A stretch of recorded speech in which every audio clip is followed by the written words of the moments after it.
friends like Eva Patterson.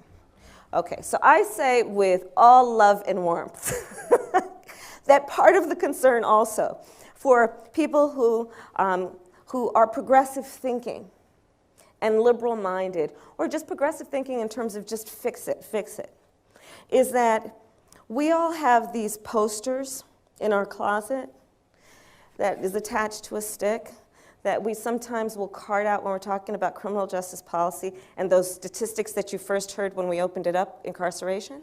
And we run around with these signs, build more schools, less jails.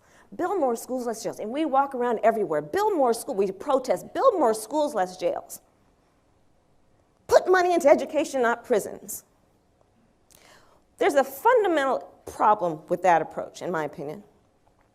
And it's this. I agree with that conceptually, but you have not addressed the reason I have 3 padlocks on my front door.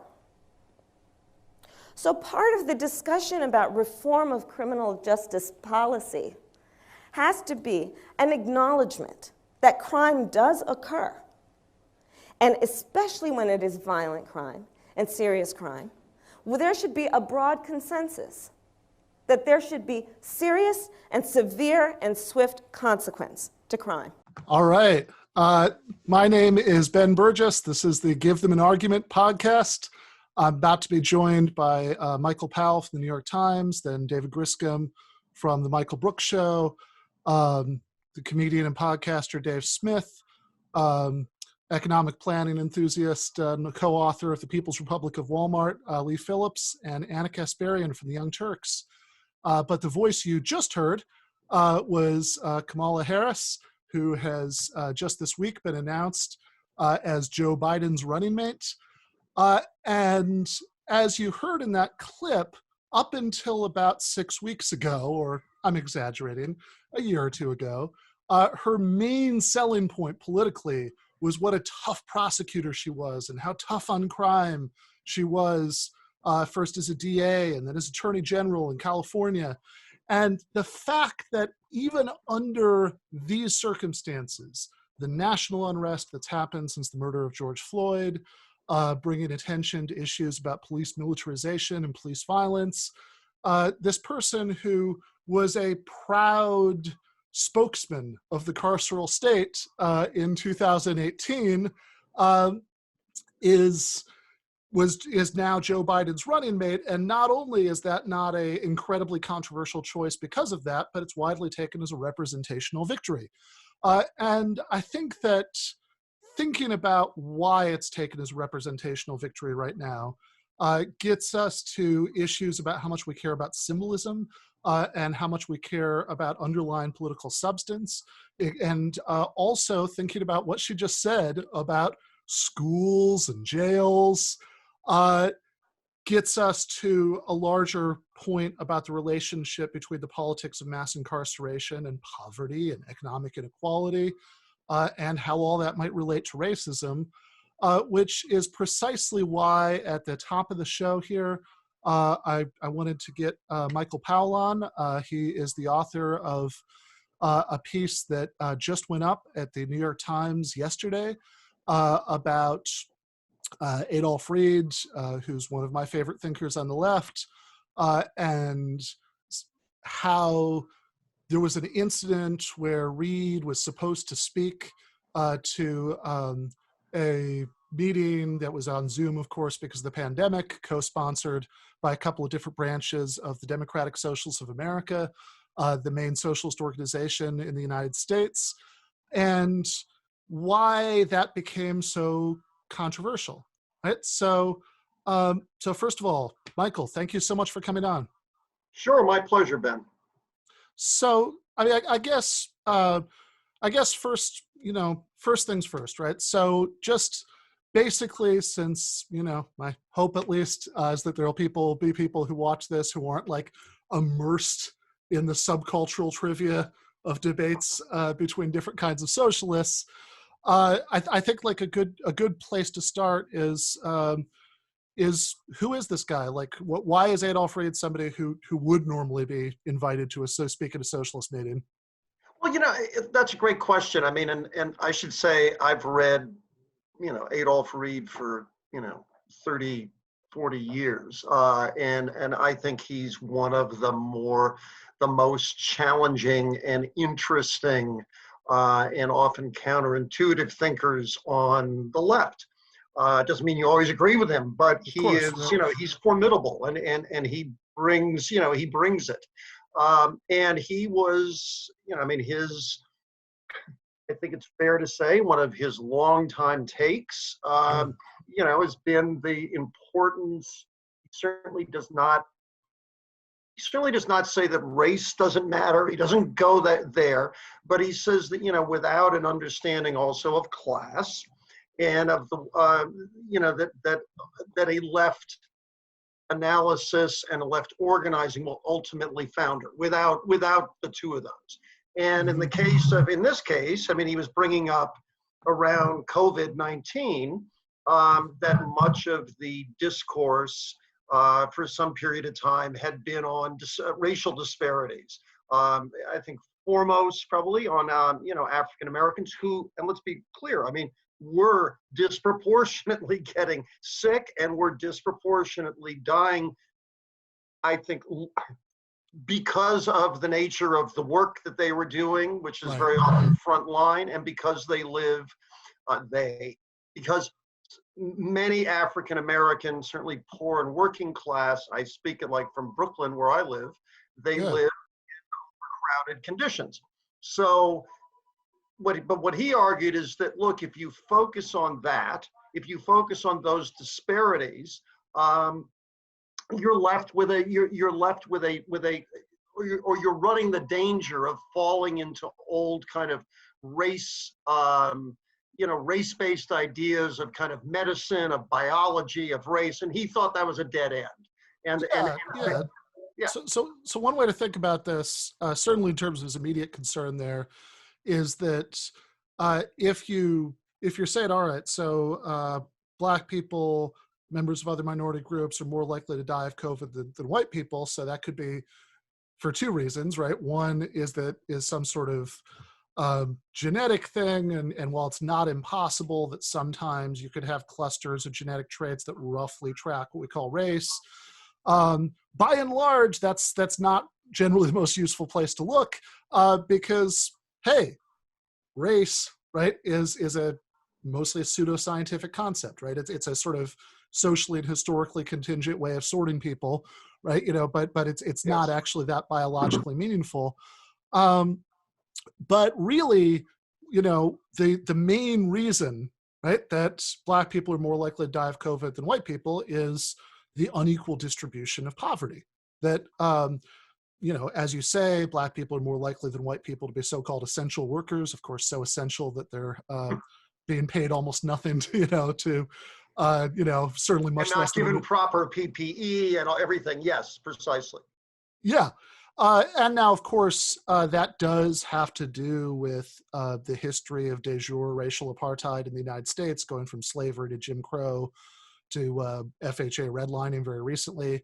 And Adolf Reed, of all people, is not unaware of this stuff, right? He's written extensively for decades about that history.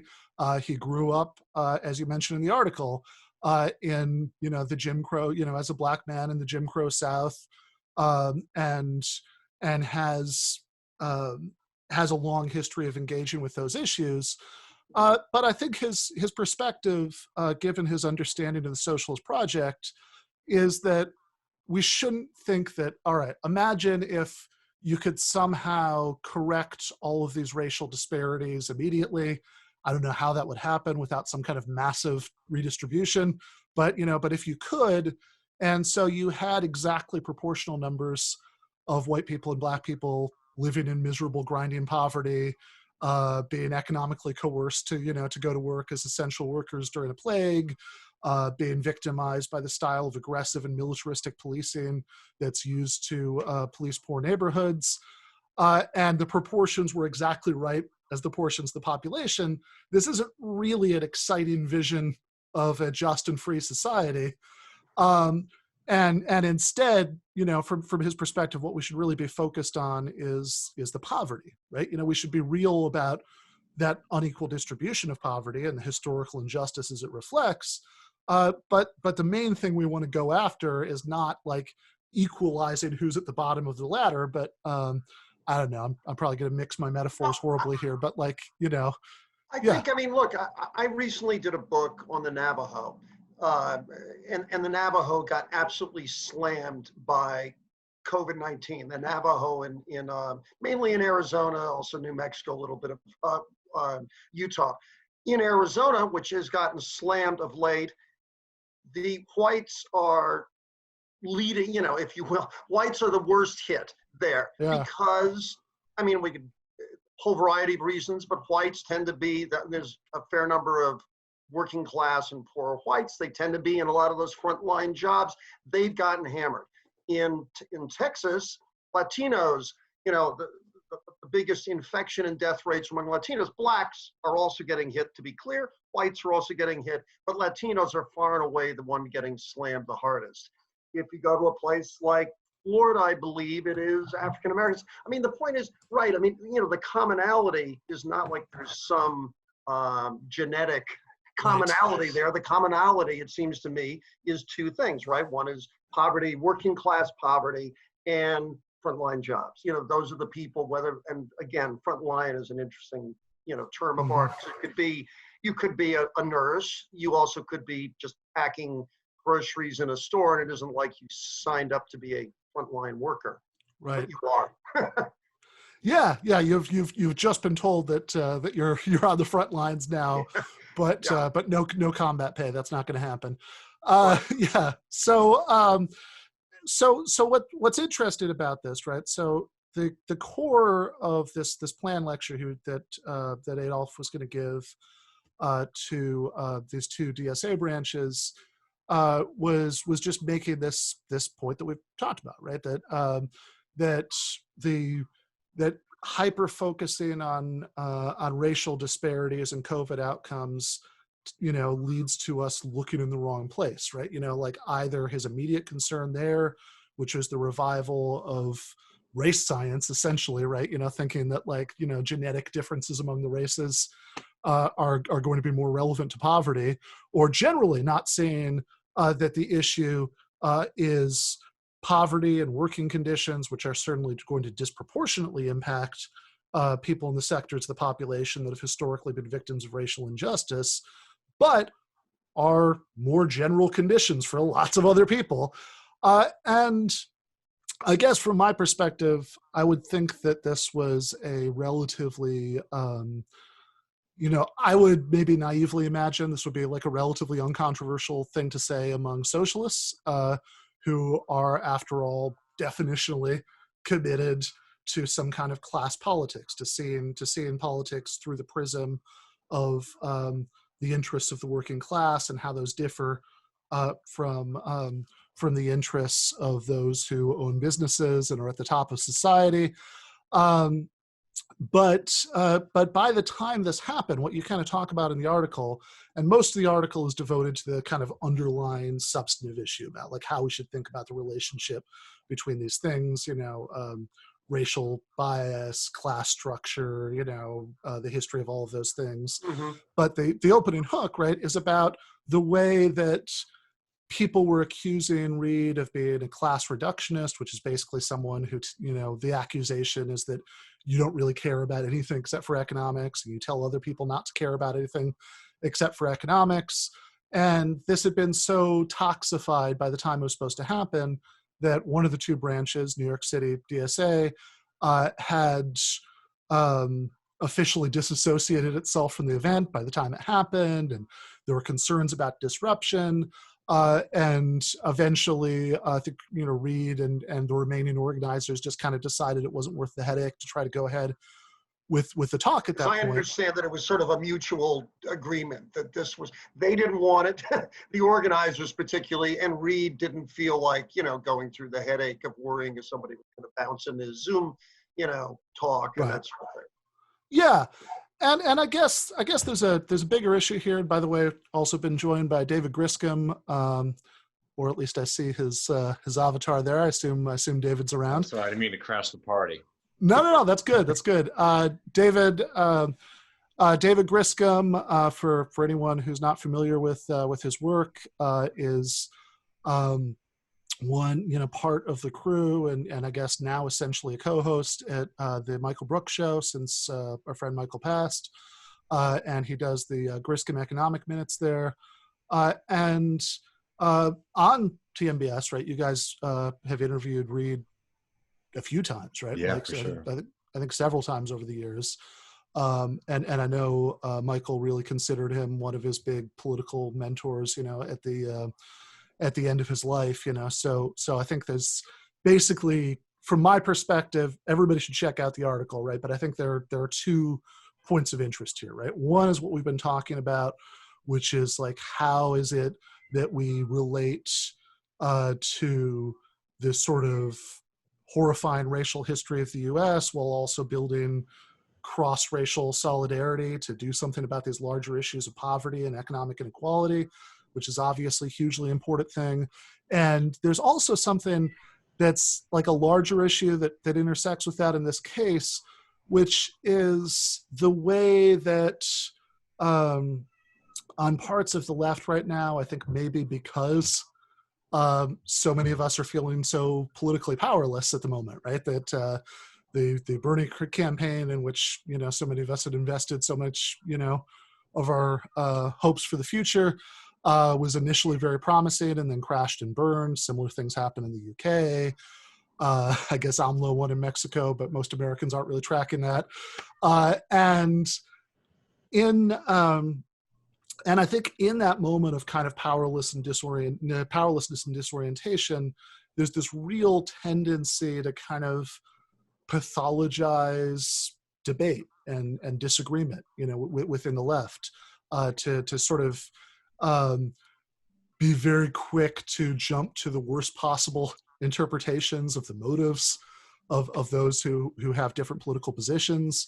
So an obvious case would be people whose take on Adolf Reed is, oh, he's just saying like, you shouldn't talk about race because that might offend racists, right? Sort of like the ugliest possible take on that. And I think, and before, and before you leave, I was just kind of hoping, Michael, and feel free to jump in this also, David, that I could kind of get your take on the larger phenomenon, right? Because this is something that you quoted Cornel West in the article speaking directly to this point, right? About how if we're not willing to have certain kinds of open discussions within the left, this is going to lead to really bad results, right? Because we're just going to kind of hope that we get it right the first time because we don't have a way of course correcting. And how much of a problem this is, and what, and why maybe people should think twice about acting this way, about like responding to debate and disagreement in this way. Well, look, I mean, I guess my thought would be, and I do think context is important. I understand. I mean, we live in apocalyptic times, right? I mean, we have a plague that is sweeping the globe in horrible ways, has locked people down. It's coming at a time that people's heads are exploding about, Trump and an election year and all of that. And then on top of that, of course, you had the George Floyd death, which was absolutely horrible, obviously, in its, on its face. And then because we're all locked up, we're all watching it happen all the time. And so I do understand this kind of and I want to be careful because I'm not like suggesting a derangement syndrome or anything, but rather that there's just it's like a pressure cooker. And so I do think, in fairness, and my values certainly are towards, you want to see debate. It seems to me like, have him come in and speak, have someone else come in and speak. There's you can have all that kind of dialogue. Yeah, you could have Adolf Reed one week and Keeanga Amata Taylor the next, and somebody else the third week. Precisely. But so I understand why that was more difficult at this, is sort of like an imperfect coming together of all of these things. But it does strike me that one of the really hopeful aspects of things that have happened on the Democratic left has been the kind of revival, um, you know, DSA, you have Jacobin. I mean, you have a whole bunch of these current events. I mean, you have a whole bunch of really kind of interesting things coming together in a way that is both, somewhat older. So it's not like, it's not some of the sectarian stuff of the, 70s. And it's a lot younger than DSA was, in the 80s, which is all great. I mean, all that stuff's good. But you do hope that it carries with it, this profound commitment to talking this stuff out, because it does strike me that's a real danger for the left if the left starts, saying, well, no, we can't do that. Like, I get it. Mm-hmm. He's a big thinker, Adolf, but he's not, that's not where we want to be right now. Strikes me as just unfortunate. Yeah, and I would also add, especially at a time where a lot of Adolf's analysis is really important, just on something that he talks about a lot, which is like racialized medicine, which obviously has a horrible history in this country, and trying to build the awareness that when corporations start incorporating different kinds of speech, it's not necessarily a good thing. You look at what's happening with, a coronavirus vaccine right now. There's this big push to, to test it on, communities of color, because there's been this idea that, certain ethnic groups, racial groups are like more prone to death from it, when there's no real scientific backing to that idea. These are important questions for the left to be engaging in, and refusing Adolf Reed's, space to speak because they're difficult or confusing and sometimes not the most pleasant conversations is a huge risk to take at a time right now where like you are seeing central like centrists and like neoliberal capitalists being very comfortable with this kind of language. Yeah, absolutely. Thank you so much, Michael, for coming on. And yeah, everybody, please read that article. Okay, well, thank you, and thanks for your help. I appreciate it. All right, thanks, Michael. All right, brother. All right, let's do this. You drinking right now? Yeah, I got some really nice Texas rye Balcones, which I've been really into. I think I've told you this before off air, but I typically don't like whiskeys, U.S. whiskeys that aren't, proper bourbon Kentucky style. But somebody got this for me as a gift, and I really like it. Yeah, I'm very surprised you'd like something from Texas. That's got to be some kind of first. Definitely. So if for anybody who isn't familiar with the Michael Brooks show and hasn't seen Stephen David on there, he may be the second proudest Texan that I know. The proudest is my father-in-law, Thomas Prater, but he's right up there. And in fact, one thing, when I was talking about like, varying up the topics a little bit, for the show, giving it a little bit more character and, uniqueness, and the role that David could play in that, right? Like I said, this is not a joke. I really do want to talk about country music with you. Yeah. In fact, because I think you made a provocative comment, but I want to get the case for this, right? So some people, when they think about like a classic sort of left icon culturally, might think of somebody like, I don't know, like Bob Dylan, right? Mm-hmm. That like, because there's some, some of the music that, that he made back in the day that refers to the peace movement and other things. But what would your nominee be?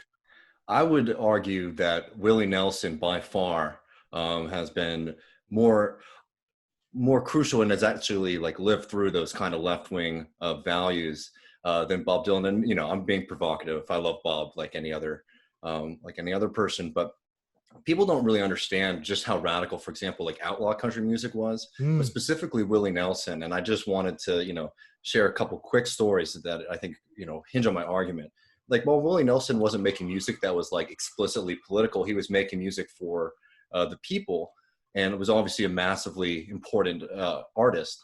And for people who aren't familiar, there was a massive movement in the 70s and 80s called the American Indian Movement.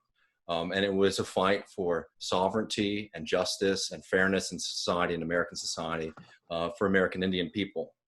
And one of the tragic cases and major political issues there is Leonard Peltier, who was framed for murder, a murder that he did not commit. And it's been proven now that the testimonies that were used against him were forced testimonies. There was a lot of evidence tampering. Basically, the FBI wanted to get a massive political prisoner, and Leonard Peltier is still a political prisoner in the United States. I mention that because Willie Nelson, from the get-go, supported Leonard Peltier, and not just in a way saying a couple things here or there.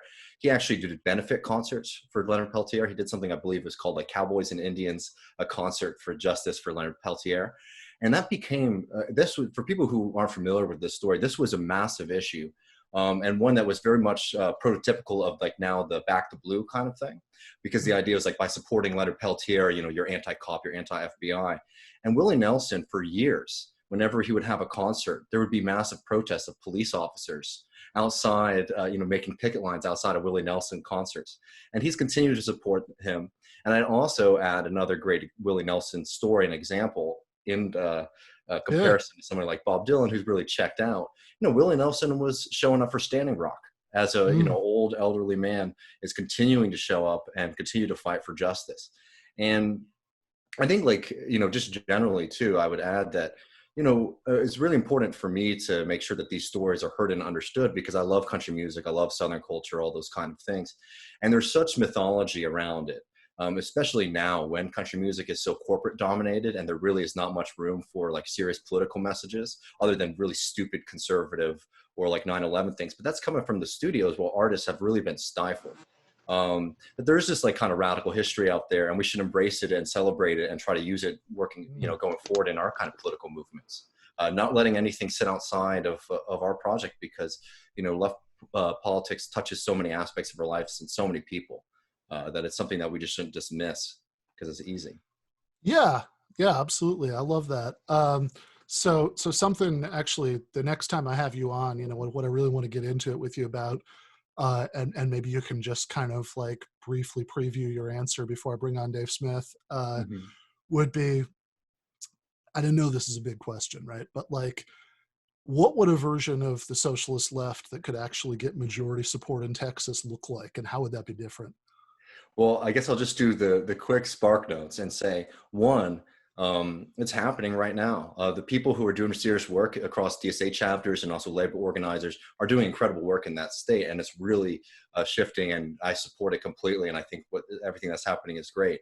Generally, my quick advice would be, don't rely on the destiny of demographics, which a lot of people focus on, a lot of people, especially the Democratic Party, do. People think that all these people coming from California are going to turn Texas.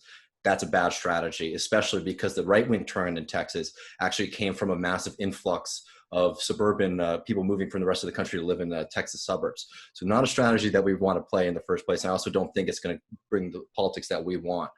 And I just add that, there's a really great history of, socialist ideas and socialist leaders in Texas, but there's also really interesting political forms too.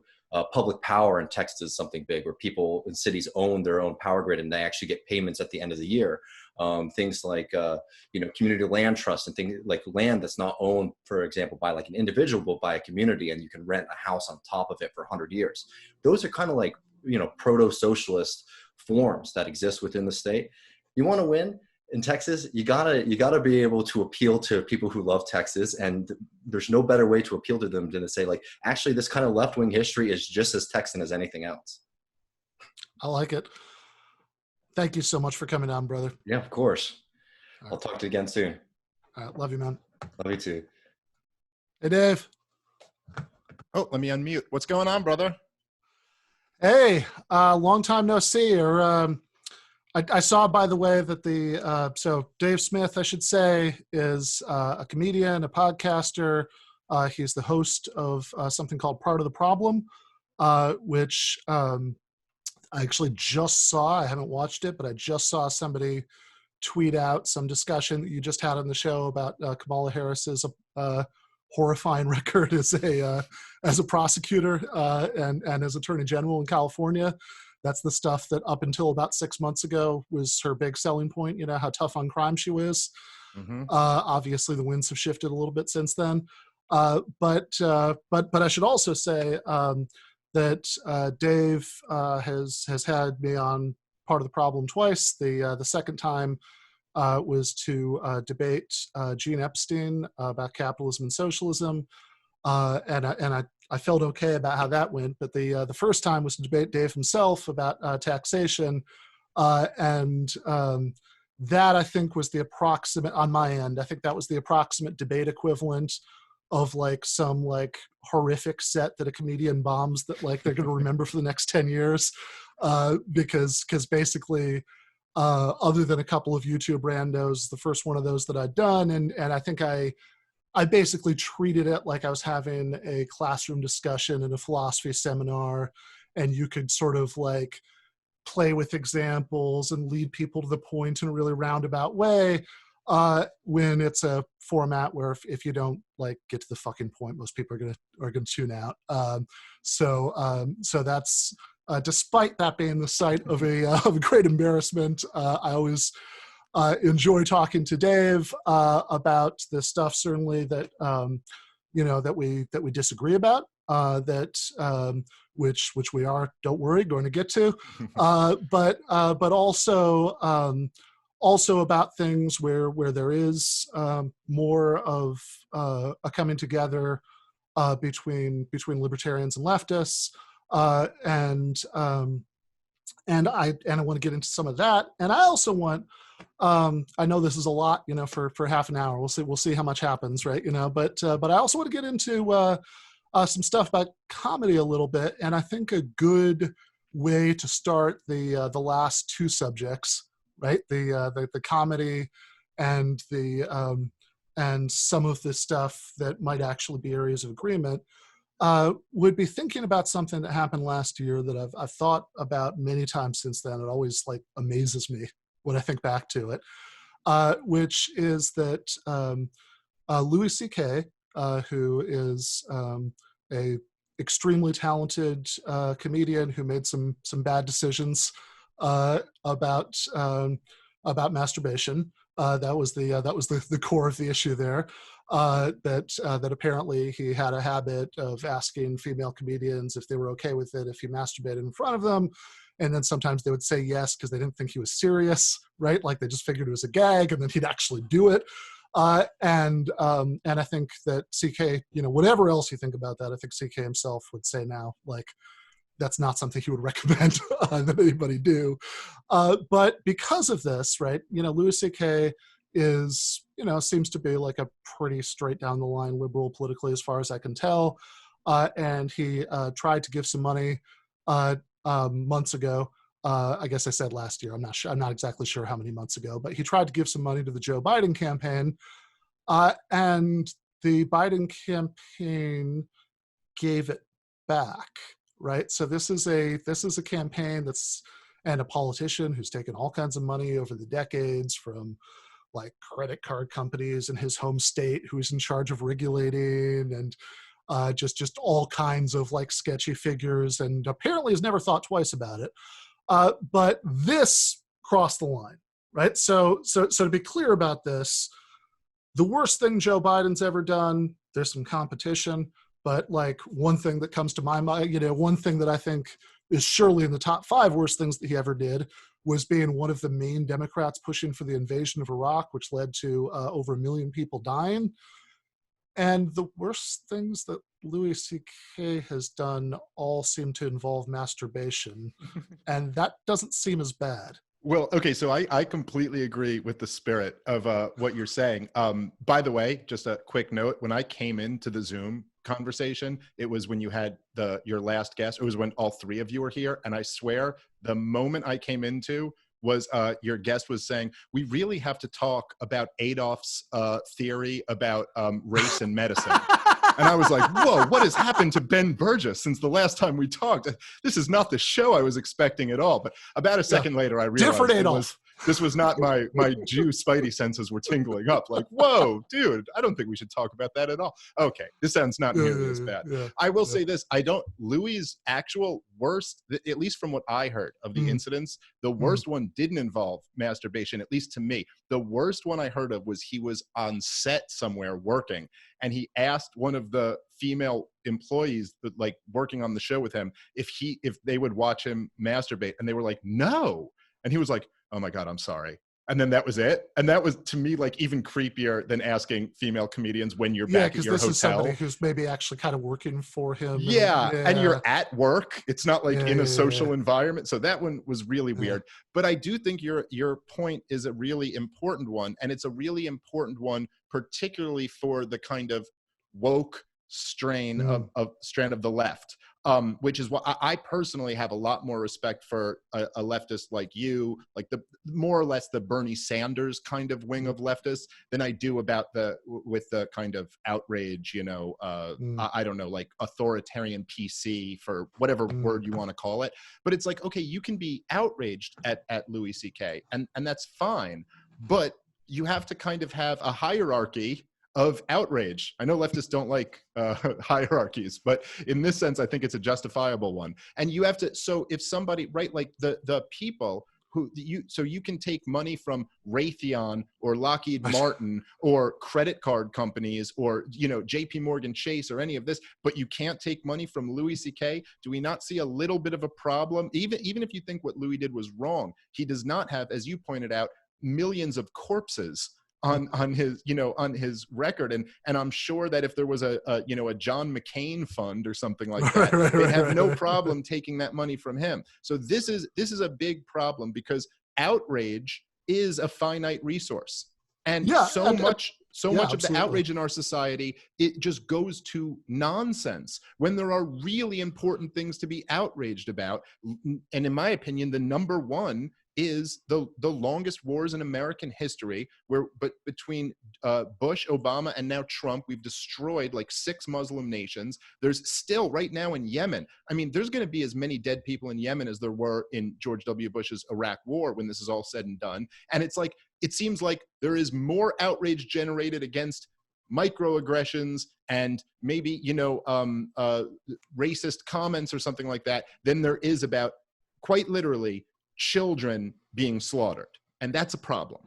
Yeah, no, that absolutely is a problem. And actually, it's funny you brought up John McCain, because that was one of the most sort of surreal moments in the drift of recent like mainstream liberalism for me that happened recently, because, I'm old enough to remember the Bush years when most people who are like kind of like mainstream progressive liberals were rightly horrified about Bush and the Iraq War and everything that went with that.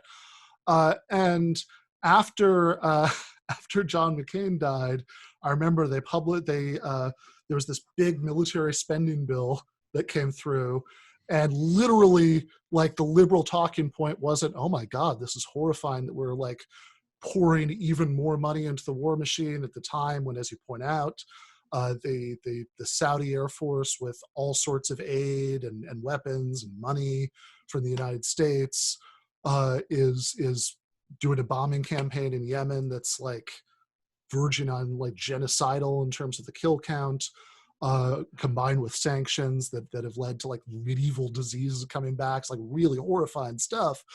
And the liberal talking point was literally like, oh my God, that's so bad that Trump didn't like give John McCain credit for this like bill that he worked on.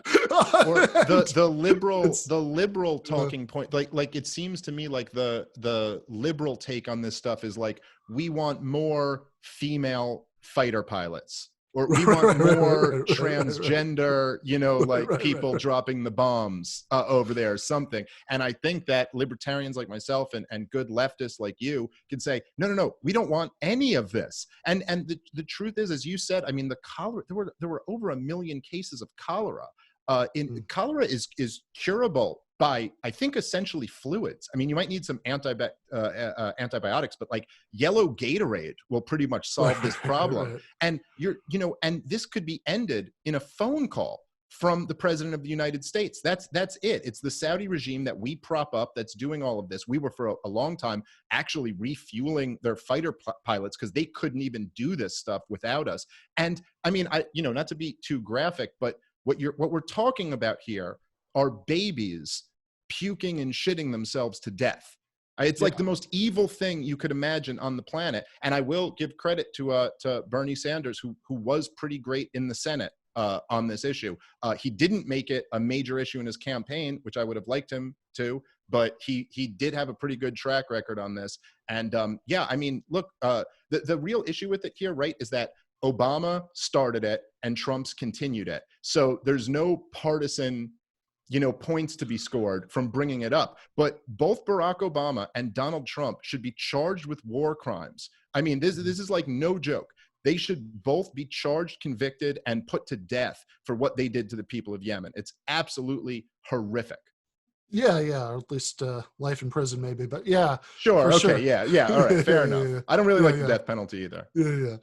No, that's right. But I guess, I mean, that's 100% co-signed on that. And of course, if you think about why that wasn't more of an issue in the campaign, some of it, like you said, is because there's no, particular partisan angle, right? Because this is something that happened, under both Obama and Trump.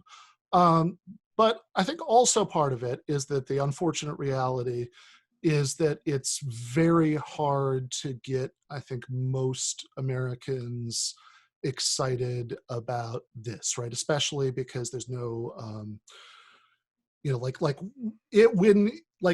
a few decades ago, several decades ago, right? When people were like very concerned about being drafted to be sent to Vietnam, and that was also on their TVs every night, right? That was maybe one thing, right? But I think right now, unfortunately, it's pretty abstract to a lot of people, and so you're probably, unfortunately, not going to get that far leading with that, right? I mean, there were years when my main, political activity was, reading Glenn Greenwald columns and arguing with my liberal friends about them at the bar, and like, certainly my experience, was that, like, it was very easy to get to that point of people saying, yeah, that's bad, I agree, but right, and it's not necessarily a big priority, right? And I think there may be a couple of different ways. Dave Smith, by the way, somebody asked, does have a Twitter. It's @ComicDaveSmith. But I think there may be a couple of ways that you could try to tie that into a larger political program, and this, maybe will get us, definitely, right? We'll get us to the other 90% of politics that we disagree about, and so one of them, right, which I think would be your way, is to sort of tie it into a general critique of the state as such, right? That statism and the state and all its works, should be rejected. And that gets you the kind of libertarian take on this. And another way, is to have the kind of Bernie Sanders sort of way, right? Which is to say, hey, we've got like guns versus butter trade-offs. We can, that rather than spending all of this money on these foreign wars that are supposed to make us safer, but really don't, right? And also are horrifying in themselves, right? That we should, that we should spend them on social spending at home. And of course, you could have a debate about which of those things are more helpful, right? Politically. But I think maybe the more interesting debate, right? Rather than doing the like sort of third drawer, James Carville thing and trying to argue about what's going to play with who, where, right?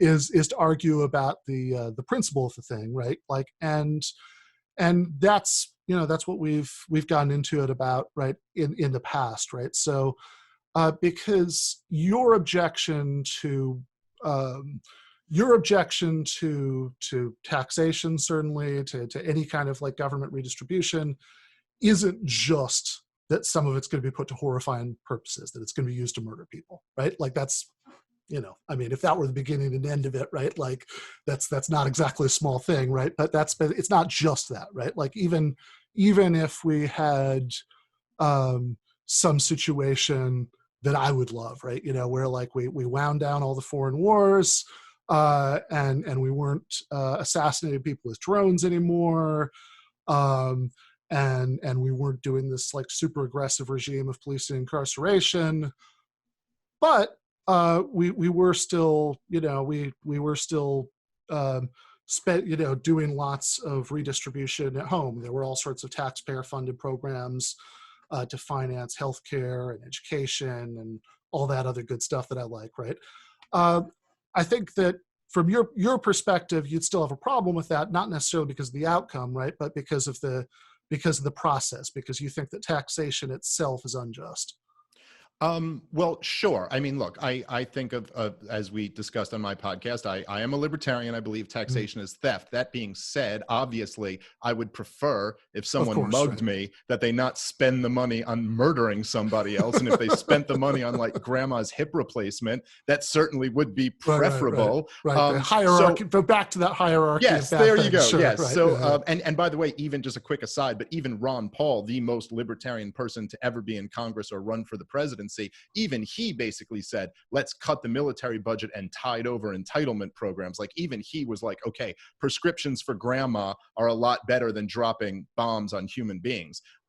So yes, I reject on moral grounds the idea of the government, of government taxation.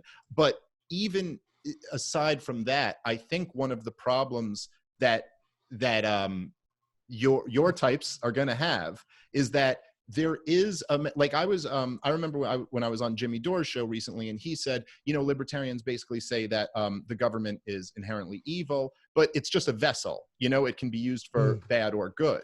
And what I would say, my response to that would be like, well, technically that's true, but that's also technically true about authoritarian dictatorship. I mean, it's a vessel. It could theoretically, you could say we have a dictator who's going to just dictate nothing but good things. But the problem that we would all see with that is that power corrupts, and absolute power corrupts absolutely. And so if you give this state the monopoly on theft, which is how I see it, and you give them this enormous power, I think more often than not, I mean, look what happened even when this pandemic first hit. What's the first thing they do? Go bail out the banks. Oh my God, people are dying in nursing homes. We better give the bankers a couple $1 trillion. That ought to show it. And this, to me, I empathize with your humanitarian impulses. I want to help people who need to be helped. I don't believe that the state apparatus will ever achieve those goals. Yeah. So I think that one maybe productive way to think about that is to hone in on part of what you said that I agree with, right? Which is that there's the reason that we wouldn't, trust having dictatorships that might decide to be benevolent, right? Is that power corrupts, and then I guess from my perspective, I think two things there, right? One is I would argue that other forms of power also have, corrupting effects. Go back to what you identified earlier as the case that seemed more disturbing about Louis C.K. about the that involved a workplace situation, right? And there is a reason why certainly if somebody is an employee, right, you have power over them that way, right? That would be more disturbing, right? And I generally think there's a concern that if you have forms of power that aren't necessarily organized in the state, right, that some people depend on other people for their livelihood, that's going to lead to a lot of abuses, whether of the Harvey Weinstein form or what from my perspective, the Jeff Bezos form, right? You start thinking about some of the work conditions at Amazon warehouses. And so to my mind, the solution, right, to power corrupting is to distribute power, not kind of however like let the chips fall where they may with the market, and like whatever you end up with that, right? But to try to distribute power as evenly as possible, which I think you can have through a democratic state, right? Especially especially if we frankly, right, to get into our really deep disagreements, right? If we did something about capitalism, so political discussions weren't distorted by having part of the population that had tremendous wealth and power and hence political influence that the rest of the population doesn't, and by extending democracy to even the workplace, right? Through things like businesses being organized not as traditional businesses but as cooperatives, which I know you're not against the outcome, right? But you think that but you are very concerned about like the property rights, right, of existing owners, right? That would be your objection to Sure. that, right? And Well, I mean, like, I know that's a deeper issue, right? But like, sure, I would just say, right, that like, yeah, I think power corrupts. I think that's why we need to create an economic structure where power is distributed more evenly, certainly, than it is right now. Well, I agree. I would like to see an economic structure where power is distributed more equally. I mean, I think that that's a good goal. But look, if you talk about, objecting to the means and not the end, I mean, it's like, I'm not against sex, but I'm against rape. And if they both end in the same thing, that doesn't, like, the means are pretty important when you get down to, the morality of the situation. I think that if you're doing it the right way, the consensual version involves a lot less trauma at the end. But okay, it's not quite true. the same outcome. But yeah. Well, okay, but I mean the actual physical act. All right, yes, this is right. going off into a place I didn't mean to take it to, but I would say that you're absolutely right that there are many forms of power that are other than state power, but we could still see a difference between voluntary interactions and forced interactions. And even if you say that you have a democratic state, okay, but that is essentially just the rule of the majority being imposed on the minority. And throughout history, I don't think that there's a ton of evidence to suggest that the majority is usually, let alone always, correct, and that they respect the rights of the minority. Pretty much anytime history goes bad, that's not what's happening. And the power dynamic for, say, someone between boss and employee is very real. But if there was a boss who wouldn't allow you to quit, now we're into the realm of slavery. And if you have a state where the minority, who didn't necessarily support the policies, and by the way democracies usually work out, even if the majority votes someone in, it doesn't really mean they support what they're doing afterward. So I understand your issue with power in general. What I don't understand is that if you have this issue with power, how you're not opposed to the state, which is a much more naked, much more dangerous version of this power. This is an institution that can rob from you. They can throw you in a cage. They can draft you to go die in one of their horrible foreign wars, or, like we said before, even worse, be on the other end of one of their wars. Yeah. So it's, like, that power to me seems to be a much worse, a much graver threat. And I think a lot of history backs me up on that. Yeah, look, I mean, states can clearly do awful things, can clearly be the vehicles, for some of the greatest state atrocities that we can have, no doubt whatsoever about that. I'd push back on whether that means that the better thing would be to try to just not have one. I think that obviously it's a much bigger discussion, but I think that that if we still, especially in a situation where we still had all sorts of disparities of wealth and resources and economic power, I think trying to just not have a state, I think would maybe mean that we don't have a centralized state, right? But we have, frankly, I think the Mad Max sort of objection to that, right, holds some sway to me, right? Especially since presumably people have to have their security needs met in some way. And so if there isn't a state where at least those security forces, it's a very imperfect check, right? But at least there's some sort of theoretical accountability to the public in general and not just to the particular people who are paying for them, that still seems preferable to me. Well, I gotta just say, I understand your concerns, but I mean, like, let's take a look at the state security force that we have. I mean, currently, as we're speaking, when, you know, there's like a uprising across the country against these state security forces, which are forced on people. It doesn't seem to me to be that the most vulnerable communities particularly appreciate these state security forces when they're not, you know, they you know, for all the like the militarization of our police. When there's riots and looting, they do nothing. They just stand back. When there's peaceful protests, they're throwing 90-pound girls on the floor, and they're you know, they're putting their necks on this guy's neck, and for 9 minutes, they're, you know what I mean? Like, and that's just one story. I mean, there's yeah, a lot more out there. So it can go pretty bad that way as well. It could go horrifically bad, no doubt whatsoever about that. But the question to my mind is what the route is to something better, right? And what's going to lead to something better versus what might actually make it worse, right? So I would point, for example, to the history in the, you know, kind of the Gilded Age, right? When it was much more common to have essentially like private armies, you know, with the Pinkertons, for evidence that that oftentimes, you know, the private version, you know, what few checks on their behavior that you might get right now, you might not even get. Conversely, I would point to some European social democracies where cops don't even necessarily go armed, right, on routine patrols, right? You know, now I'm not saying that it's always, the combinations are always going to work like that. Sure. There's some guarantee, right? But I think what I'm hopeful about, right, is that as part of a general process of reducing poverty and economic inequality and all of that, right? That, and granted, it'd be very hard in the United States because of the, you know, because this is such a generally well-armed country, right? You know, so you have problems with that approach here that you wouldn't in other places.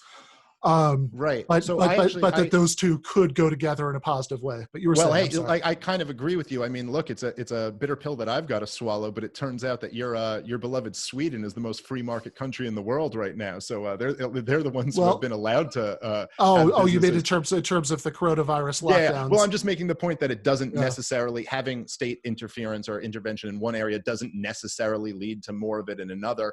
And so I certainly get your point on that. I guess I would say that, look, inequality in itself, to just be against inequality is slightly imprecise. And there are certain forms of inequality that I'm sure that you wouldn't even object to. Like if you just started this show, congratulations, you're going to put on an amazing show, and a lot more people want to watch your show than want to watch some terrible show out there. That's fine. That's like, there's not a problem with that. I don't want to redistribute viewers from right. For this show to other show, and I think we would all agree that's certainly right. So there are some forms of inequality that are okay, and there's some forms that are not okay, and we would probably both agree with that. I would just say that one of the, like, to me, the major driver of inequality of the not okay variety in the United States for sure right now, and I think we both agree on this, is it's the marriage of corporations and the state, and the fact that so many of these huge players are granted legal privileges, the cartelization of the entire economy, and so many, I mean, there are listen, every one of these big banks basically just rakes in hundreds of billions in profit, and it's all off a state cartel Federal Reserve system. So I agree with you that certainly we would probably live in a better world with less of the unfair inequality that we have. Yeah. So I mean, obviously the disagreement there is going to be what it takes for inequality to be unfair. Sure. And I'm relatively unbothered by inequality in popularity, inequality in, I don't know, whatever, like their inequality in which hockey teams, you know, get to like drink from the Stanley Cup, you know, at the end of the season, stuff like that. I think that when you get into inequality in resources, that's going to lead to inequality in power and political influence and ability to control what's going on in a lot of people's lives at workplaces. I have a much bigger problem with that. Obviously, we also have, you know, disagreements. Some of the stuff, you know, a couple of the subjects that you just mentioned, you know, that the coronavirus lockdown, some of the post George Floyd, you know, unrest. but I really appreciate you coming on to just like start to hash a little bit of this out, for a much better response to some of the taxation and theft stuff than I actually gave in that debate. You can check out a article that I wrote for Jacobin on came out on Tax Day, July 15th. Forgive the clickbaity title that friend Bhaskar put on it, but it does lay out, I think, what if I could redo that, I wish I'd said. So maybe you can come back sometime and we can talk more about this. I'd be happy to, and I'd love to have you back on my show as well. Congrats on the new show. And can I just say before I leave, just my condolences on Michael. That's I was just horrified to hear that. I never met Michael, but he's kind of the reason me and you know each other with those back and forth segments that we did. And he was a really talented guy, and just horrible that he died so young. So rest in peace, and my condolences to all you guys. And thank you so much for having me on. I really appreciate that. Thank you, Dave. Leigh. Hey, Ben. How's it going? Good. Yeah. So that was Dave Smith, as a comedian and the host of the Part of the Problem podcast. Can check him out at Comic Dave Smith on Twitter. And part of what I want to do with this show is to not spend 100% of my time talking to people who already agree with me, hence having Dave on. But right now I'm going to shamelessly pivot to talking to somebody who I agree with about most things. Leigh Phillips, who is the co-author of The People's Republic of Walmart, which is the smartest book certainly I've ever read about economic planning. And he's also written a lot of really good stuff about eco-austerity, about some of the debates on the left about things like whether one of the goals of a Green New Deal should be for us to be nuclear free, or whether we actually need to rely on nuclear power in the immediate future as part of an overall strategy to wean off of fossil fuels for the sake of climate change. And also had a really good intervention recently in Jacobin about free speech and some of the recent debate about that following the Harper's letter. If you watch the episode of Weekends with Nando Vila and Anna Kasparian, who's coming on after Leigh, that was just aired this afternoon, there's a really good discussion between the three of them there about that last issue.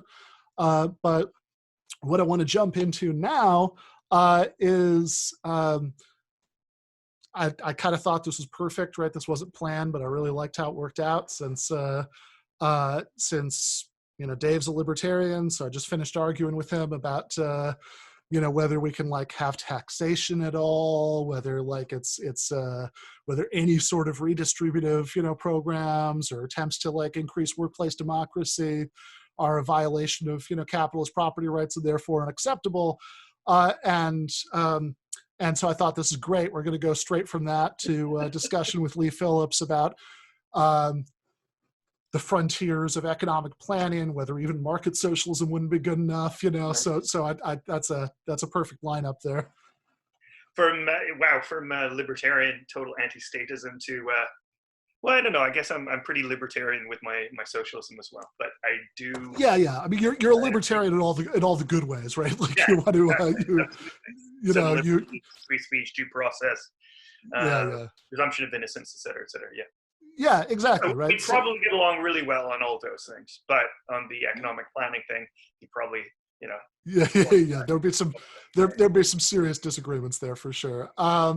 So I guess one way, so first of all, anybody who's thinking, all right, so Leigh co-wrote a book about economic planning. That sounds really dense. I'm not going to read that. It's not. The People's Republic of Walmart. It's a thin book. It's a quick read. It's very entertaining, and there's a lot of good history in there. And it's a really interesting, really challenging book. Strongly recommend that people check that out.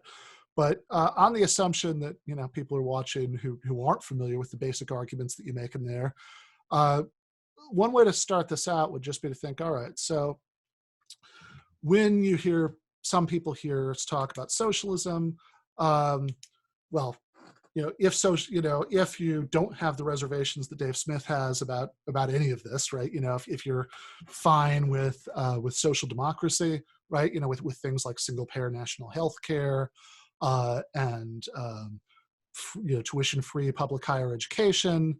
By the way, I like you know, like that you're drinking on there. I've been when I was on the Michael Brooks show.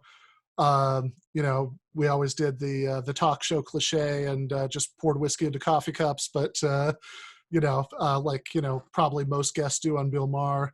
So I always prefer to do like Christopher Hitchens did when he was on Bill Maher, and just drink on air. But in any case, when some people hear this, right? All right, so if you're okay with that as a baseline, then there's a certain kind of case that you can make, kind of one level up from that's not good enough. So for example, if you read our friend and editor Bhaskar Sankara's book, The Socialist Manifesto, there's a historical case that he makes throughout that book that social democracy is good, but it's not good enough. That we have that when you attempt to sort of push social democracy to its limits, which obviously we're hilariously and tragically far from having this problem in the United States right now, but when you do, and you know, you really try to impose as much redistribution, as much empowerment of workers as you can get under a basically capitalist system, right? A system where, by and large, business enterprises are owned by a class of private external owners, right, rather than the people who work at them, or rather than by the state.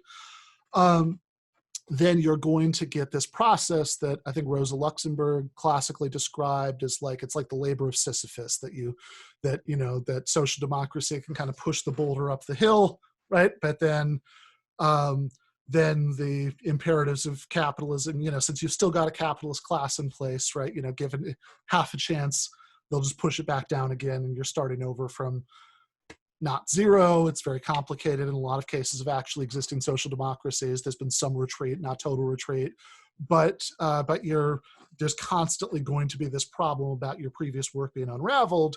And so one solution to that is to have to expropriate the capitalist class, right? In other words, to say, all right, because, as Dave Smith was rightly saying, power corrupts, right? You know, and in particular, because concentrated economic power is always going to lead to concentrated political power.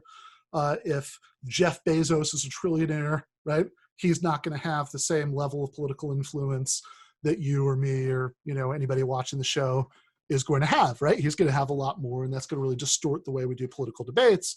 So if we take away Bezos's stuff, right, either do what Alexandria Ocasio-Cortez suggested in a Martin Luther King Day discussion this year with Ta-Nehisi Coates and turn Amazon into a workers' co-op, or we just nationalize it, right?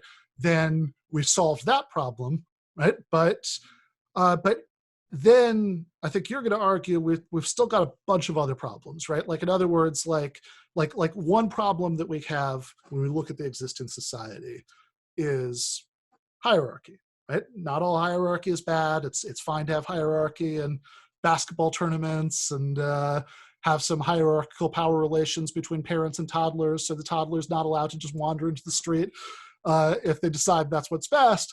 But, you know, we think that certain kinds of hierarchical social arrangements should be looked at with suspicion, right? Should need to justify themselves, and diminishing that, right? Such that if, all right, we need to have some people who have decision-making capacity that other people do, we can at least elect them, right? That's a good thing, right? And that's a good starting point. But I think even when somebody's convinced of that kind of second level argument, you'd still come in and say, yeah, but that's a real problem. What you're talking about would be progress, right? Like, especially if you take the AOC suggestion, like we turn Amazon into a worker co-op, right? That's good. That's a step in the right direction. but it's not good enough. So what's the remaining problem that we still have at that point? Well, first of all, let me just before I get started on that, let me just make sure that I give a shout out to my co-author Michał Rosworski, co-author of People's Republic of Walmart. And read his stuff. He writes for Jackman as well, and for Tribune in the UK, and a lot of Canadian left-wing publications. He just had a brilliant piece, I think, even if I say so myself, because he's a great friend and my colleague in Jackman about economic planning. Right. So we're a workers' co-op basically solves the problem of the hierarchy problem. It is a wonderful mechanism of self-education of the working class, teaching us that we can run things ourselves without the need for bosses.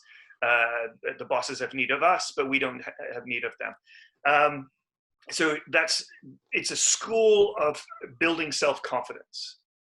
It is teaching us that at a smaller scale, at an enterprise scale, the democratic decision-making about economic issues is feasible.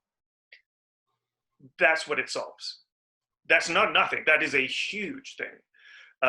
The domination of the workplace by bosses is it's the central question of alienation, that we are cogs in somebody else's machine, that we don't truly control our lives. And this goes back to the original sort of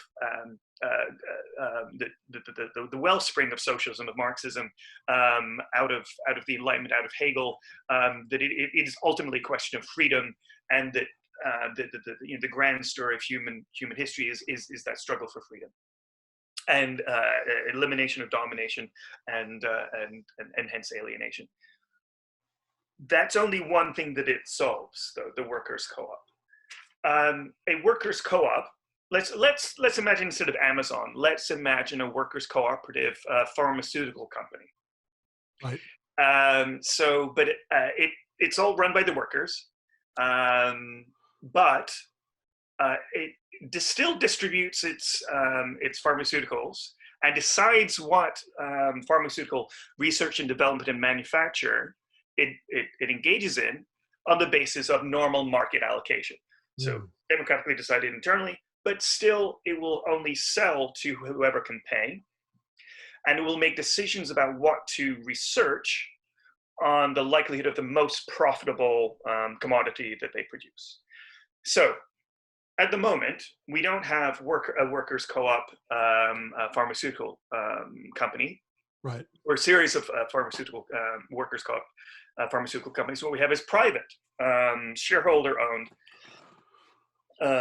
pharmaceutical companies, and they also make a decision on what they're going to produce, what sort of research they're going to engage in, and also who gets to have access to their commodity on the basis of who can pay and what is likely to be the most profitable. So in terms of allocation, it's not merely that there is zero difference between those two. And right now, so we could say the same thing with hospitals or clinics, right, anywhere basically in the healthcare sector. And the problem that we're dealing with respect to Medicare in the United States, or healthcare, let's say more broadly, in the United States, is not the primary problem that we're facing in the United States is not the nurses and doctors don't elect who governs the hospital or the clinic. It's that most working people don't have access to healthcare, and so that's right. So the first thing is the question. The second one is the allocation question. Yeah, or that the allocation of healthcare is tied up with employment. So which means that if tons and tons of people lose their jobs, as in the coronavirus crisis, they also at least are temporarily dislocated from their access to healthcare, and people stay in jobs that they hate because because it's tied up with their health insurance. There are people who stay in bad marriages because they get their health insurance through their spouse. So which actually is both of these things, right? It's a problem about hierarchy, not mostly in the hospital, right? But in terms of the wider world, where having healthcare be tied to employment, kind of puts people under the thumb of others in their workplaces, right? But also that there's a even if that didn't exist, right, just the fact that millions and millions of people don't have any access at all, right? They maybe have to be treated in an emergency room, but that's it, right? You know, they can't afford preventative medicine is a huge problem in itself, and a problem that wouldn't obviously be solved just by, like, if we had hospital co-ops and insurance co-ops and all that stuff, because the same market pressures would apply to them, right? You know, that if the primary problem is not that pharma executives are bad people, I'm sure they are, but the primary problem, maybe they are, right? But the primary problem are whether or not they started that way. They might have to become that way to rationalize to themselves what they have to do. But the primary problem is the incentives that are baked into the system, and that wouldn't be solved with with worker co-ops.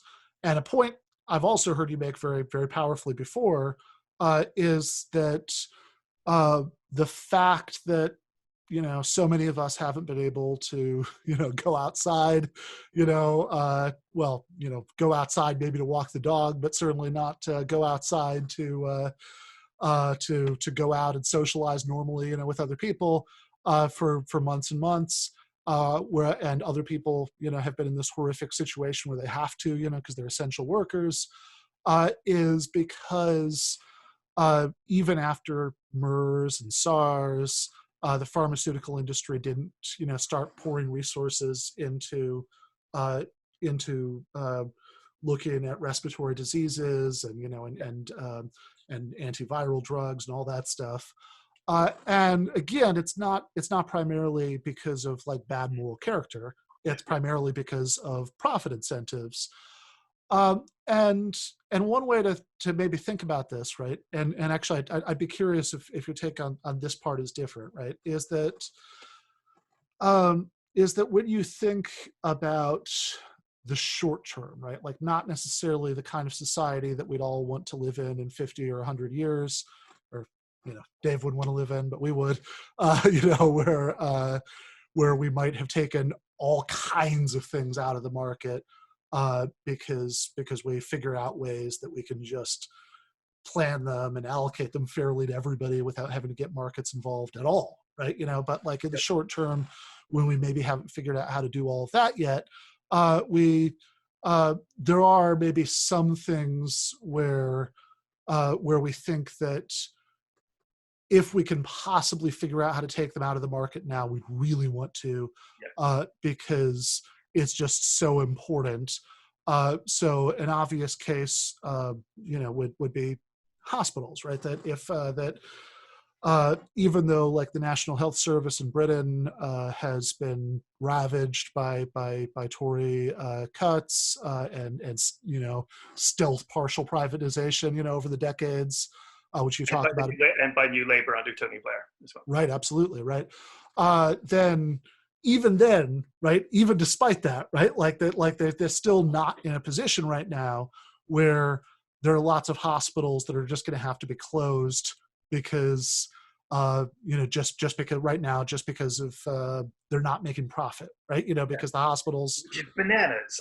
I mean, when I was reading about this happening in the United States, I thought, and as I don't know if your viewers know, but I'm in Canada, and I thought, what? That's bananas that there are 4 private hospitals that are having to close at the moment during coronavirus. It is, yes, this irrational allocation question again. Yeah, absolutely, right? So, and if you have, well, even in Canada, right, where my understanding is most hospitals are still technically private, but they're nonprofits, and in any case, they're relying on the government, as the single payer. They're private. They tend to be private, sort of charitable entities, sort of hang over a lot of sort of religious, charities. But they're, as you say, they're not for profit. But not all of them. That's not true. Some of them are public hospitals as well. Yeah, and I think the essential point here is that even in the Canadian case, even though most of the hospitals maybe are privately owned, they're insulated somewhat from market forces because they get because there is one payer, right? That's paying them, right? They have you have a single payer system in Canada, which is, by the way, is always, I think maybe especially growing up in mid-Michigan, about an hour away from the nearest Canadian border. So, so I spent a lot of time, going to, Canada growing up. I think maybe this is like particularly like in my face. And like, I've often been very frustrated in the last few years when people say, oh, okay, well, what Bernie Sanders talks about is great, but we need incremental change. Switching to the Canadian healthcare system, is it incremental? I'd understand if you say we can't have workers control the means of production tomorrow because we need incremental change, but that's not incremental. But like even the Canadian system, much less the British system where the hospitals themselves, are largely government owned, because those systems are insulated from market forces to some extent, they can they can operate, they can operate on a loss. They don't, that if there's a crisis, and lots more, lots more people need care in a hurry, then you don't have to worry necessarily about the economics of it in the same way, right? Because you have other reserves that you can use to prop that up. But even somebody who can maybe see the sense of saying, okay, hospitals shouldn't be subject to market forces, might still think, okay, but if your long-term ambition maybe is an entire economy where everything is to use the social, I know it's kind of this doesn't mean anything to most people, right? But, but to be decommodified, in other words, just like that the allocation is not based on buying and selling in a market, right? That if everything is decommodified, right, which that would go beyond even what they had in the Soviet Union, and they still, people were still paid in rubles and used them to buy products, and in like the Soviet system, lots of stuff was planned. That there were lots of things that would be determined by markets under standard capitalism that were determined by state planning there, and famously, right? I don't think this breaking news to anybody, right? It wasn't a smashing success, right? That like there were, and I'm not even just talking about the obvious horrors that happened, with the Stalinist show trials and the purges, or even the worst economic catastrophes, involving collectivized agriculture. But you might also worry that, like, okay, even if we imagined a much better version of the Soviet Union, right? So a version of the Soviet Union where you kind of had basically what existed there, but you layered parliamentary democracy on top of it, right? So you had a free press, you had real multi-party elections, and then I guess whichever party won a majority in the Supreme Soviet and formed a government would then appoint the head of the Soviet Planning Office, Gosplan. I'm sure that would have been better. I'm sure that you wouldn't have gotten the sort of real horrors like what happened with forced collectivization, or in the Chinese version of the system, the Great Leap Forward. I'm sure those wouldn't have happened in a system where government decision makers had to worry about being voted out of office. But you might still worry that wouldn't have, that even if you wouldn't have gotten those horrors, you also wouldn't have gotten necessarily what you want in terms of coordination between consumer needs and production, and a lot of the sort of frustrations and complaints of Soviet citizens that the things that they wanted couldn't be found in the grocery store shelves, and the things that maybe it was full of stuff that you didn't want or didn't really work, because there were very few incentives. Like if you read the novel Red Plenty, by Francis Stafford. I love that book, right? There's a lot of stuff. I think anybody who wants to think hard about this should read that book, right? So maybe those problems would have been reduced, right? Because like some of this stuff could have been handled politically. But presumably that wouldn't have entirely gone away, right? So I know this is a huge question to spring on you in like the last like 3 minutes that we talk, and I hope that you will come back on to have like a much fuller version of this discussion. But like basically, why should we be confident that maybe future, better, more democratic, socialist governments could have a form of economic planning that would work better than that? Right. So, wow, to give the entire defense of socialist planning in 3 minutes, right? Yeah, 2.5 minutes now. 2.5 minutes. Okay, so I guess to do some triage here. I'm just kidding. Yes. I'll say that basically we should stop seeing market socialism and socialist planning as antagonists. What we should be seeing them as sort of parts of a sequential struggle. Also social democracy and trade union struggle as well. That it all interlinks together. And that as we move forward with the level of political struggle and also technological change, we will be able to test how much farther, how much the rest of the economy we're able to decommodify, i.e. plan. And in the meantime, obviously, we need to be making priorities as to which are the most important sectors to decommodify. Now, there's a bit of a challenge here in that sometimes the things that are most necessary to decommodify in terms of social justice can be sometimes the hardest to decommodify. And ironically, other things that we're not so worried about, I'm not particularly worried about the allocation problem with Barbie dolls. But that ironically, in terms of predictive algorithms assisting producers, say a decommodified producer, to make a decision about what is the likely, series of fashion of Barbie dolls that are going to be desired by young boys and girls in the next year, that's actually, we already have that.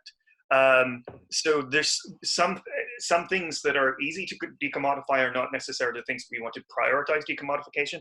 Other one, an example where we, the food system is something that we would really, really like to decommodify quickly in the near term, but that is one of the hardest things to decommodify because there are like so many different variables involved there. I could go on, but you want to get Anna on here. Yeah. So okay, so we can. So bullish about applying state economic planning to Barbie production.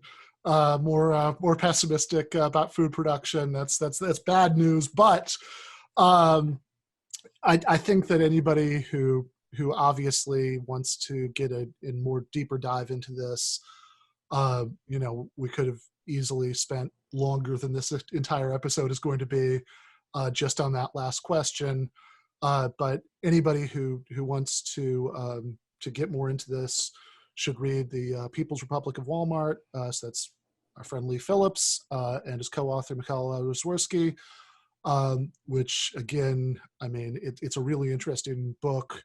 Whatever you think about this, about what a post-capitalist society might look like in the short term, what we might want it to look like in the long term, how we could get from there here to there, wherever you end up landing. I think if you just want to like get a really good, really clear explanation of what the issues are, you should read that book, and you should also read Leigh's stuff about about climate, about climate justice, about free speech, and everything else.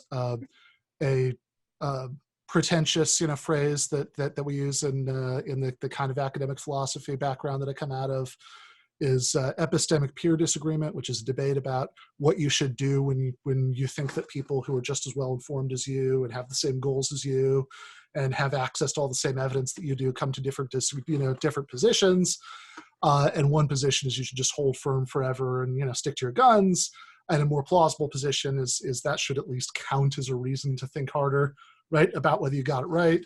And so Leigh is definitely somebody who, when I find out that he disagrees with me about something, I don't necessarily start agreeing with him, but it always gives me pause, right? Think, okay, maybe there's a point here that I'm not seeing. So really appreciate it. Come back soon. Absolutely. That was nice of you to say. See you, Ben. All right. See you, Leigh. All right. Hey. Hey.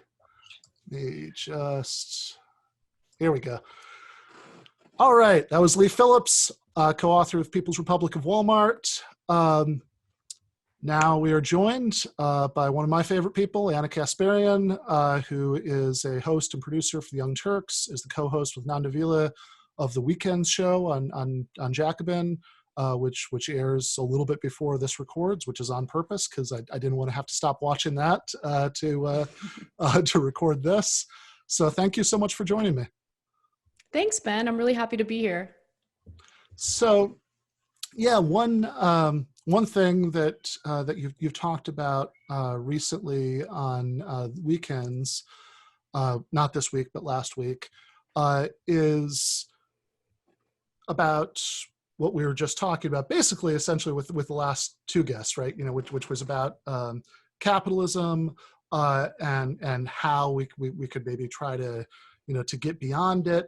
And one thing that we're often told on that subject is that basically, like, the state equals unfreedom, capitalism equals freedom, that if you want to be able to live your life the way that you want to, you want to, for example, have privacy in your information, then capitalism, you know, the sort of current economic system that we have is going to be your friend. And I know that's not your recent experience, and this is something that you've talked about recently on the show, why you think it's like a serious mistake to think that things are going to shake out that way. Yeah, definitely. I mean, it's interesting because basically what happened with that segment, you know, and that commentary was I was targeted by a hacker, and he was pretty relentless, made my life miserable for over a week. And I started really wanting to understand how it is that hackers can do anything they want. Like, they can find any information on you. It made me curious about the various ways we're being surveilled, the various ways data is being collected on us, and how really data has been commodified, right? And so I decided to take like my frustration and anger out on that segment and learn more, just kind of educate myself more about data capitalism. And so I came across a lot of really great essays on this, and it became abundantly clear to me that since our data has been commodified, and since we're essentially unpaid workers in willy-nilly handing over all this private data to various corporations, be it Google or Facebook, we literally cannot have privacy. We just can't, because there is a very significant vested interest in collecting that data, meaning surveilling us, and then selling that data to third parties. And that's really Facebook's bread and butter. That's Google's bread and butter. I mean, they are not what they appear to be. Like, on the surface, Facebook is, social networking site. But in reality, they're data brokers. And they're advertisers. That's the business model, because if they're not finding some way to either directly sell your data, right, or to use it to get your eyeballs on advertisement, then Facebook and the rest would be charities, right? There'd be no way for them to make money. And newsflash, right? You know, Mark Zuckerberg is not in this for humanitarian reasons. That, you know, these guys are business owners, and they are trying to make money, and so of course we want to be able to connect to each other these ways, right? Like everybody, God knows, especially now that you know, that just leaving the house, right, you know, is so you know, is so much more fraught, you know, than it used to be, right? You know, we all need ways to communicate with, you know, with the people that we care about, to stay in touch with people we might not otherwise stay in touch with, right? So, you know, social media definitely serves that, but having it be in the hands of these private corporations means that you're a lot more likely. Yes, somebody asked, that is my cat Shabazz. The door is open, but he's still being a cat and wandering around and meowing.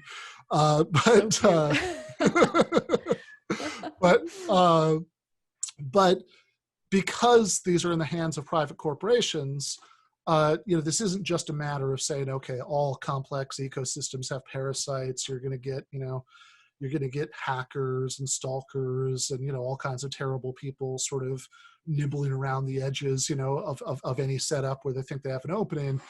But this is also due to the data practices of these corporations. Like, they're not just innocent bystanders in this.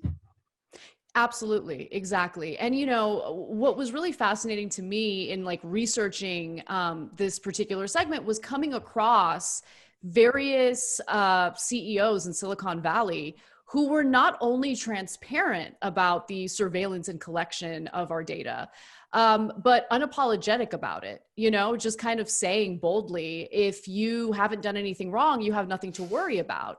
But in reality, which sounds like exactly what like John Ashcroft talking about the Patriot Act, Yes, like this is exactly what like government representatives justifying government surveillance would say. Oh, if you haven't done anything wrong, then what are you complaining about? Even though, of course, like, people tell things to Google, essentially. Like, if you think about everything you've ever searched for on Google, people tell things to this company that they wouldn't tell to their best friend or their priest. Right. Yeah, exactly. Exactly. But even if somehow you're like this, I guess, miracle person who's never done anything embarrassing, who's never searched for anything embarrassing, it doesn't matter, because in one way or the other, this type of collection of your personal data makes you vulnerable to bad actors. So that's honestly what I was dealing with, right? Because what was going through my mind was, how is it that my address, like, this person has my address? And just to give you guys some context, I have gone through numerous headaches to basically conceal my address. I started a shell corporation in order to put the address, to put my property, my little condo, under that shell corporation. So when someone searches for me in public records, they're not able to find my address. So then I realized, I made the mistake by ordering something online and having it delivered to me directly. And that's it. You only need to do it once. And that information is connected to your name. And all you need is that website, that company to get hacked. All of that information gets sold on the dark web. And, if you're a public figure, you go through absolute hell in dealing with someone who's targeting you. So that's, like, I guess, more of an extreme example. But I think what we're also noticing is that our data is being used to create the algorithms that keep us in these, like, data bubbles, right? And these, I guess, ideological bubbles. And so Facebook loves that. That's also part of their business model, because it triggers, your brain. It's like cocaine. You come across content that's more and more extreme, or you come across content that reinforces your preconceived notions, and it becomes addictive, right? And you stay engaged in that social media platform, and that's what they want to sell to advertisers as well. So there's a lot of really great, scholarly work on this stuff. But the one thing I wanted to, like, really elaborate on, I didn't think I did a good enough job in my segment, so I'll do it here. Data capitalism really focuses on the imbalance of power, right? So really, the people who have the capability of processing the data and making sense of it are the ones who are, experiencing a great deal of power, and that power imbalance negatively impacts the vast majority of people. So, I think anytime you talk about how capitalism impacts certain parts of our lives, certain freedoms, it is important to think about power dynamics and how they play a role. Yeah, and what you're talking about the ideological bubbles, the algorithms, that social media use to kind of keep us in those. That also relates to something that I've seen you talk a lot about lately, which is, because these are commodities, right? Like your use of social media is a product, right? Ultimately designed to be sold to, advertisers, then to sell other stuff to you. They, like any profit-making corporation, right? They want to make it as addictive as at all possible, right? Like you, if you can find a way to get people to use your thing more, right? Then you're going to do that.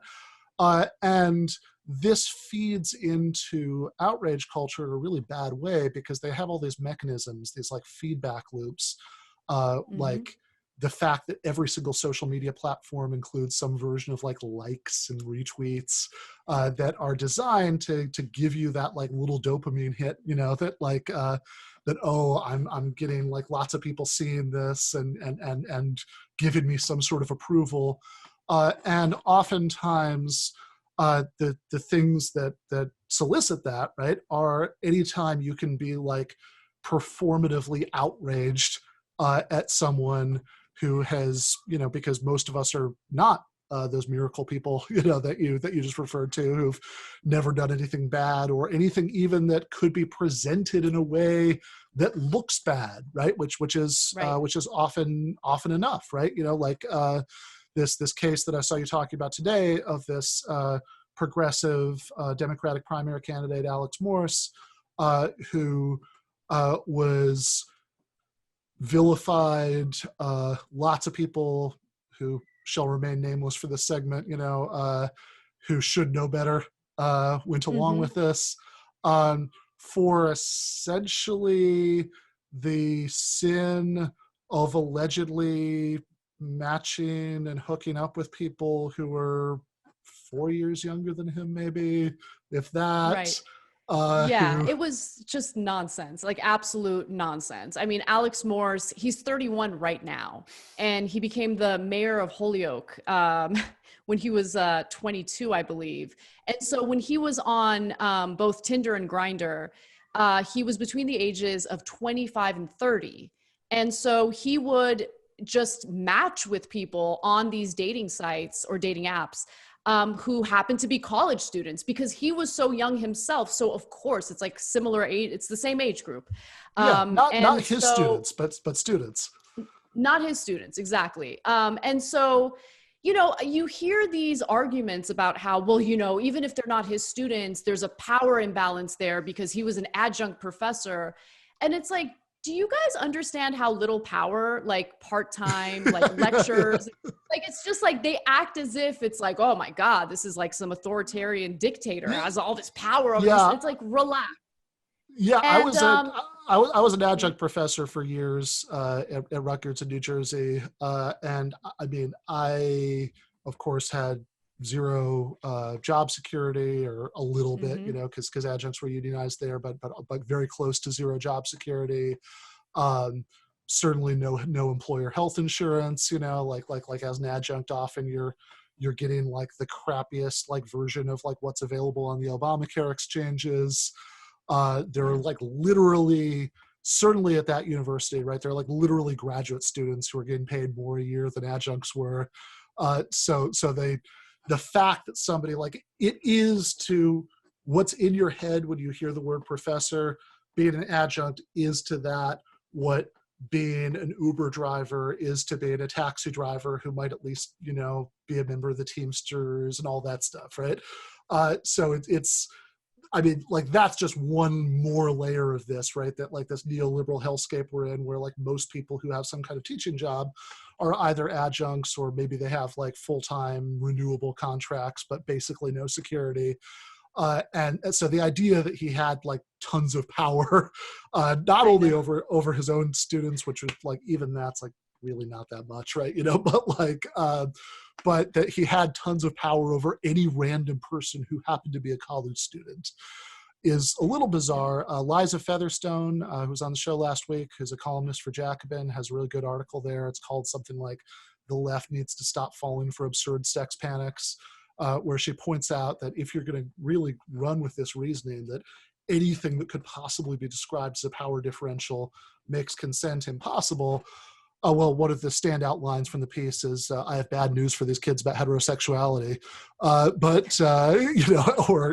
In general, right? Like, there's so many things you could say are power differentials in terms of gender, in terms of race, in terms of, lots of things where there are actually more plausible stories that you could tell about power differentials than you could tell between an adjunct professor and a student who wasn't even his student, who was about the same age as him.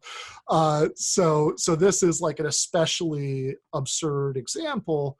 But I think the larger problem, the one that relates to what you're talking about with surveillance capitalism, is this kind of general culture of mutual surveillance, that like your co-host Nando had a really good line today about how, like if you think about, especially in the context of left political organizing, that we want to change all kinds of really basic things about the society we live in. The only way you can possibly do that is if you convince a majority of the public to agree with you. And I think, okay, who do you want to hang out with, right? The person who says, here's a great party, come hang out with, you'll have fun. Or the person who says, all right, come over to this place this time, everybody bring a camera so you can monitor each other and then like report each other if anybody does anything bad. It's just, I mean, yeah. And look, I think I'm particularly like critical of when the left does it because I want us to win, right? Like exactly. I want us to understand power and find strategic ways to actually get things done, as opposed to spending the vast majority of our time on Twitter fighting one another. And to be clear, there are incredible leftists who aren't even really on Twitter. They're out there doing the organizing, they're doing what they can to think strategically. Probably both much happier and much more politically effective than those of us who have to be on there. So yeah, no question about 100%. That, right? Like if you can get off, you should. But for everybody who does feel either just to connect with people, or because, for example, they're journalists, you kind of have to be, on Twitter, like there's a third dimension of all of this, which is that because these are private corporations, that means that essentially it's the equivalent of if we lived in my friend Dave Smith, with whom I disagree, might think would be okay. I would have a big problem with, which would be like some sort of libertarian utopia where everything was privatized.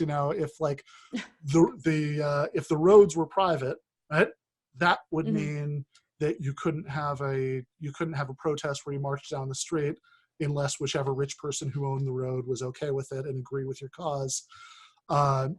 And the way that maybe it's pretty easy to see why that's a problem, it's also a problem when you have these giant profit-seeking corporations. So essentially you have this very small number of rich people who are in charge of deciding what you can say digitally.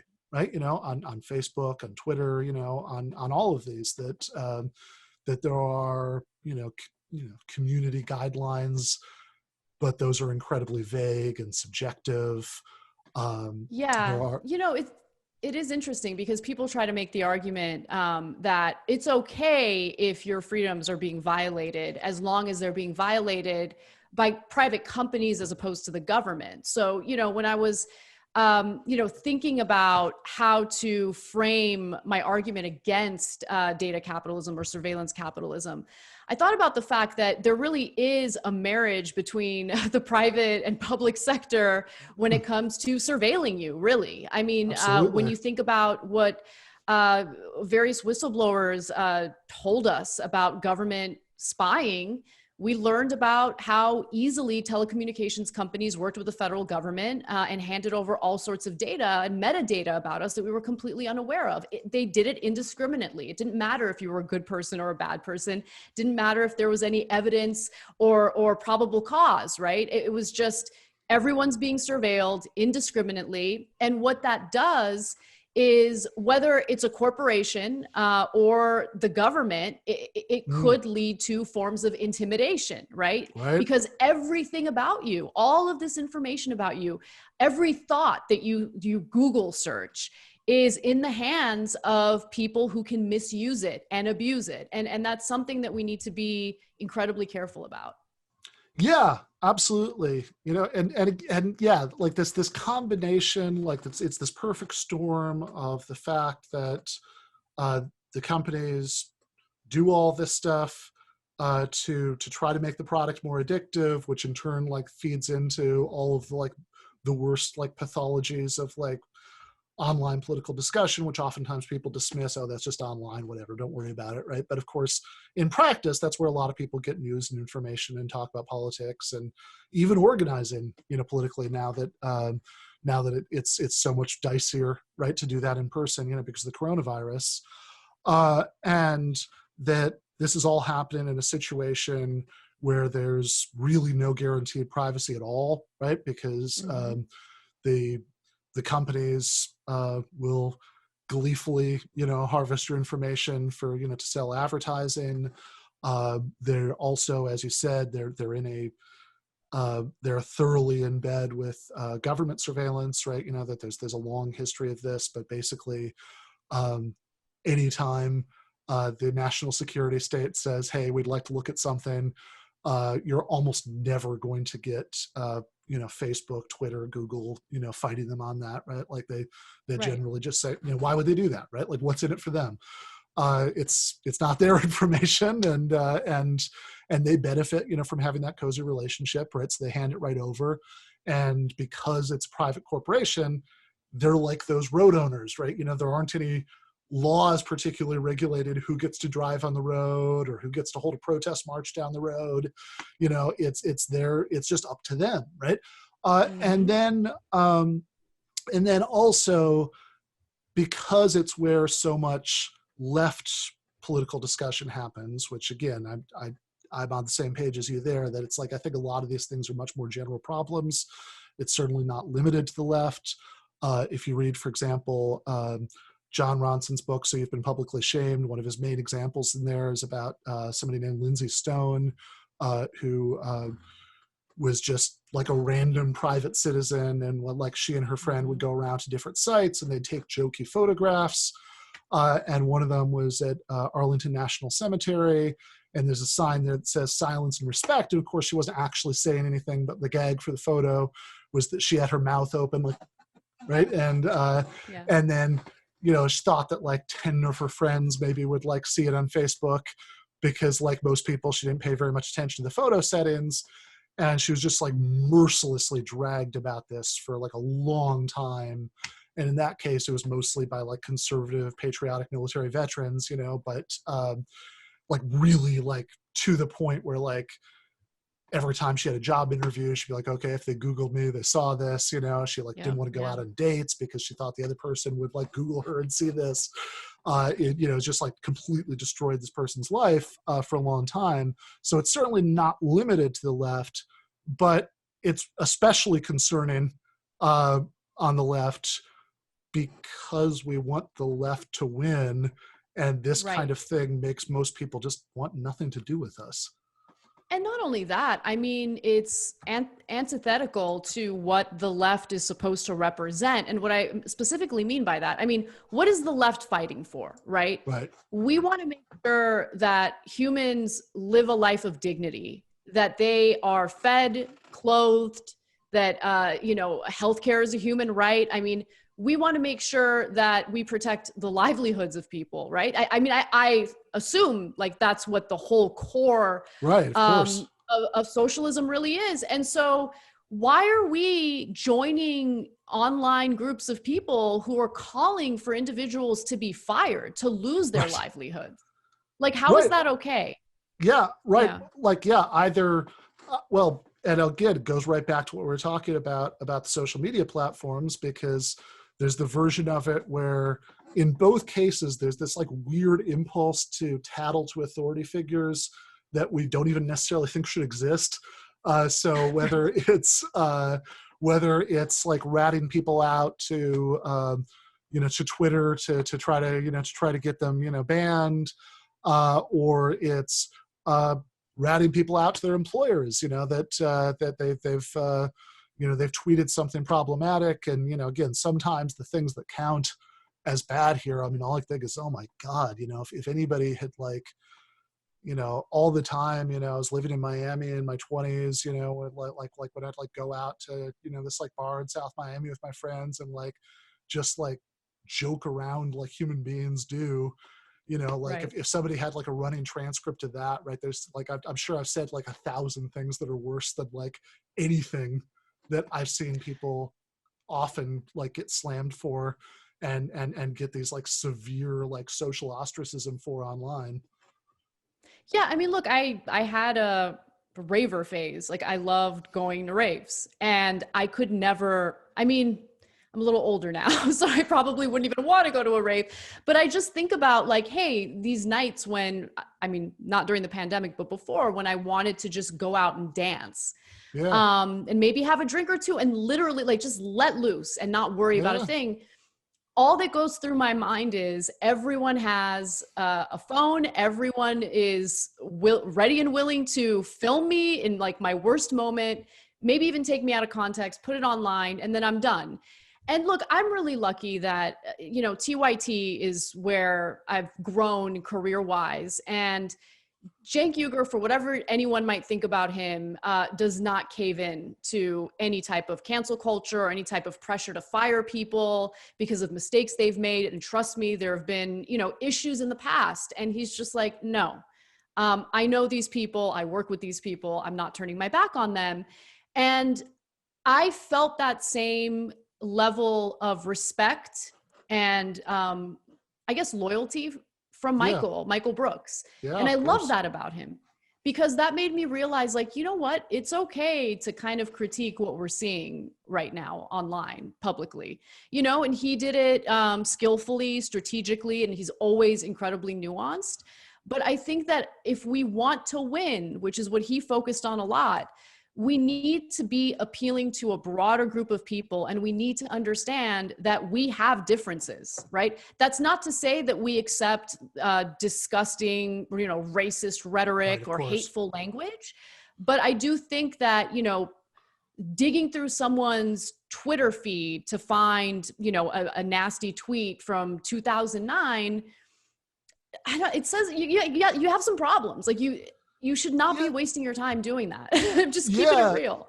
Yeah, no question. And it's particularly self-defeating. Like, well, like in Cenk's case, when he, you know, when he was running for office, and people brought back to life things that he had said literally more than a decade ago, as a conservative. 2 right? decades ago.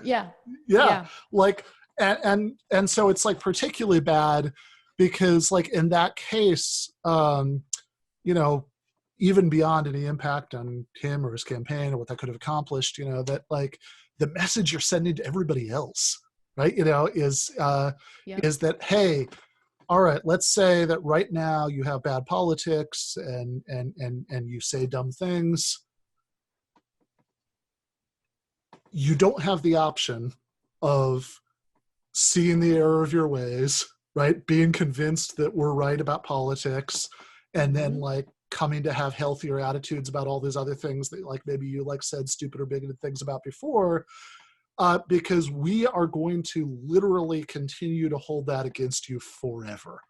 Like, why would you tell people that if you actually wanted to win them over?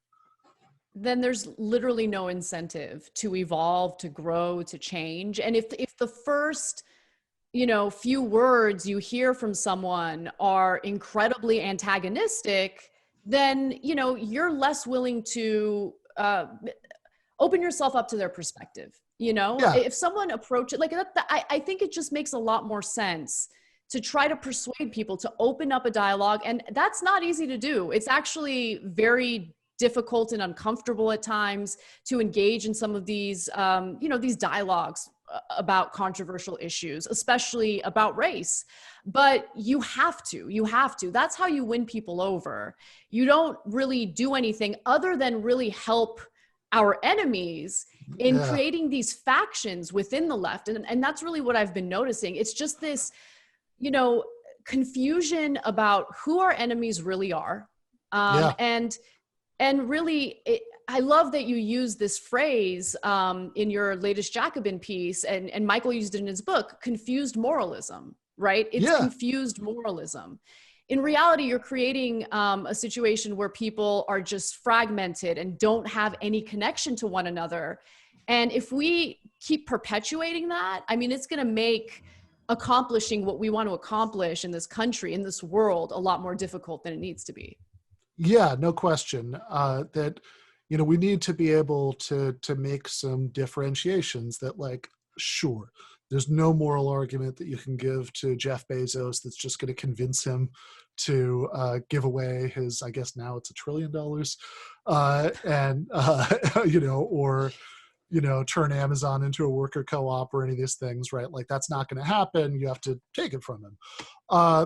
But some random person who, like, you just happen to get into a political argument with, who doesn't have $1 trillion and all the incentives that come from that, is not going to be in that category. Or even somebody who's a media figure, like you need to be able to make some basic distinctions about, okay, who has some, like, deeply entrenched worldview that's their whole thing, and, like, short of a life-changing experience, they're not going to agree with you, versus who just disagrees, right? Like sometimes people just disagree because, like, they've had different experiences, they've been exposed to different sources of information, they've heard different arguments, they might even actually start to agree with you if you just kind of, like, calmly explained your perspective and talk to them like they were a human being, and your opening move wasn't, oh my God, you're a scumbag because you don't have the right take on this yet. And one thing, you brought up our late friend and collaborator, Michael Brooks, and one thing that I really appreciated about him when he talked about this stuff, I think, is maybe because he had this other side, this kind of spiritual side, all of this, right? That, like, somebody like me, I'm very comfortable, like, making, like, a strategic argument that all these things are counterproductive, right? But, like, he was much more comfortable just, like, being an unapologetic hippie about it and just talking about, just compassion and how people can change and all this stuff that's really good and really true and really valuable, but, like, not everybody can maybe as equally access that kind of language or, think that way or talk that way. And it's one of many, like, really valuable things that I think that he, that he brought to what he did, that he brought to the critique that he certainly made on these issues, but also just in general, right? Because I think that that's another thing where most people,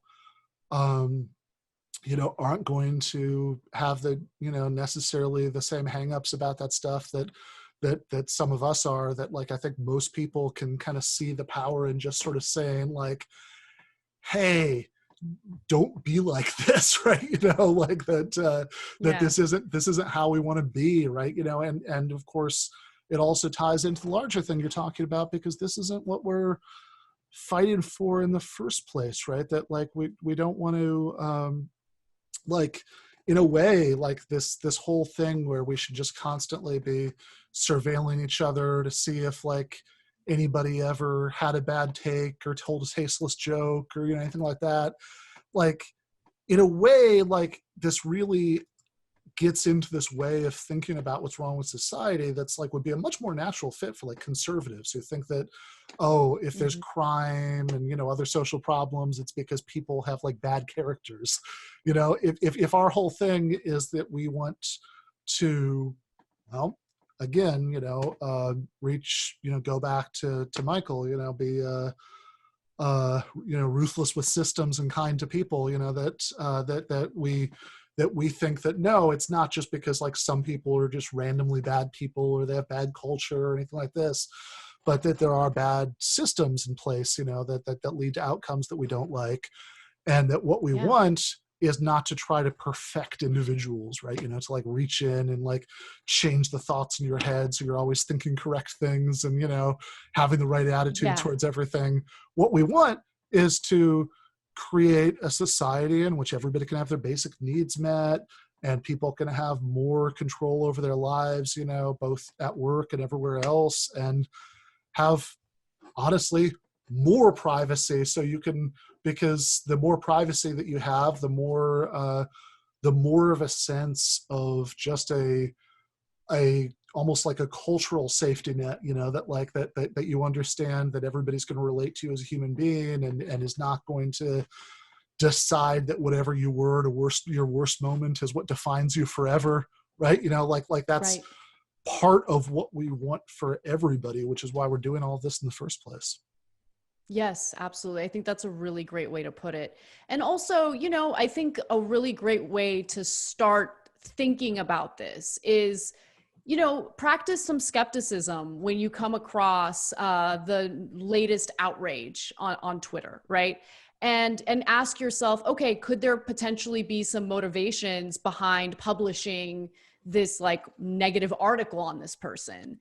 Because I can tell you from personal experience, you brought up the blogs that Cenk wrote literally 20 to 25 years ago. And right before they were published and, the outrage began, this was about 2 years ago, I received an email from a reporter who wanted me to comment on the environment at TYT. And I think the wording was, have you had any experiences with Cenk Uygur fostering an environment of misogyny at TYT? So I actually responded back and I was like, well, to tell you the truth, I really feel that Cenk has empowered me to speak my mind. I have a very strong voice here. I never feel like I have to agree with him. I've disagreed with him many times with, no retaliation. Like it was just, and that's literally my experience. I mean, I started there doing marketing. I mean, I had no experience in marketing. I can't believe he hired me for that. But he saw I was a hard worker. And then all of a sudden I'm doing one segment a day and I'm doing like an hour on celebrity gossip. But Cenk was open-minded enough to have me constantly challenge him. And give me the position that I felt I deserved. So now I've like taken over the main show and I'm like the lead host and all of that.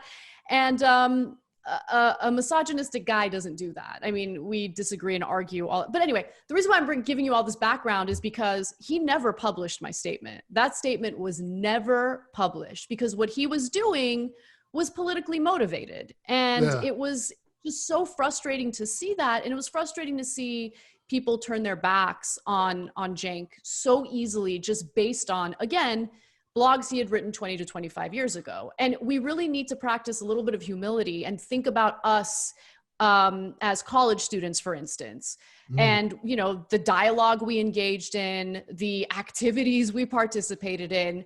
I don't think that they're indicative of who we are as people. I think that people have the capacity to evolve and change and to better themselves. I mean, just in the last 3 years, I've changed considerably on a number of different issues, politically, even to some extent spiritually, although I still, identify as an atheist, but Michael's kind of opened me up to that a little bit. And I'm at least looking into it. Like, I just feel like every year I'm growing, and we should want that. We should incentivize that. And right now, with some portion of the left, we're doing the opposite.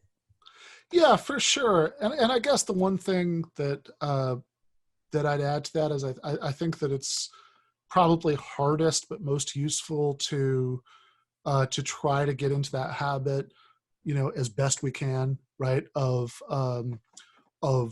just like approaching some of this stuff with skepticism, thinking, okay, you heard something horrible about somebody, okay, maybe, right? But I'm not going to like jump on it and, cancel my support for somebody's campaign or whatever instantly because of it. I'm going to think about if there's like an innocent thing that might be put in a bad light here.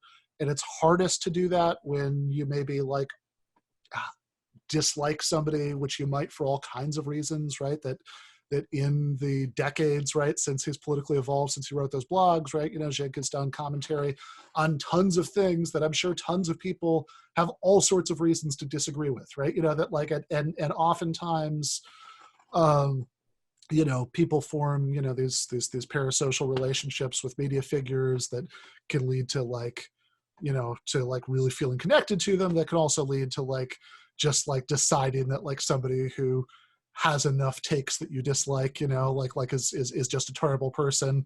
But if you can generally get in the habit of not like being quite such an easy mark for this stuff, even for the people that you don't necessarily like, then we're all going to be much better off. And to maybe circle back and close on this thing, about like the Morsi thing, the Alex Morse thing, right? Or even like, I remember several months ago, when things were looking much more politically optimistic, when Joe Rogan said he was going to vote for Bernie Sanders, and people did, what they do and come up with like a gag reel of all the worst things that Rogan has ever said, and said, how dare you, accept the support from this terrible person.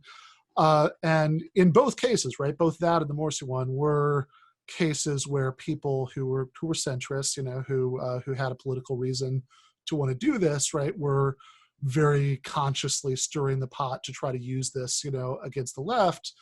And so then it's easy to kind of say, oh, okay, so therefore this one isn't really on us, right? This is on these like external bad actors who have a bad agenda.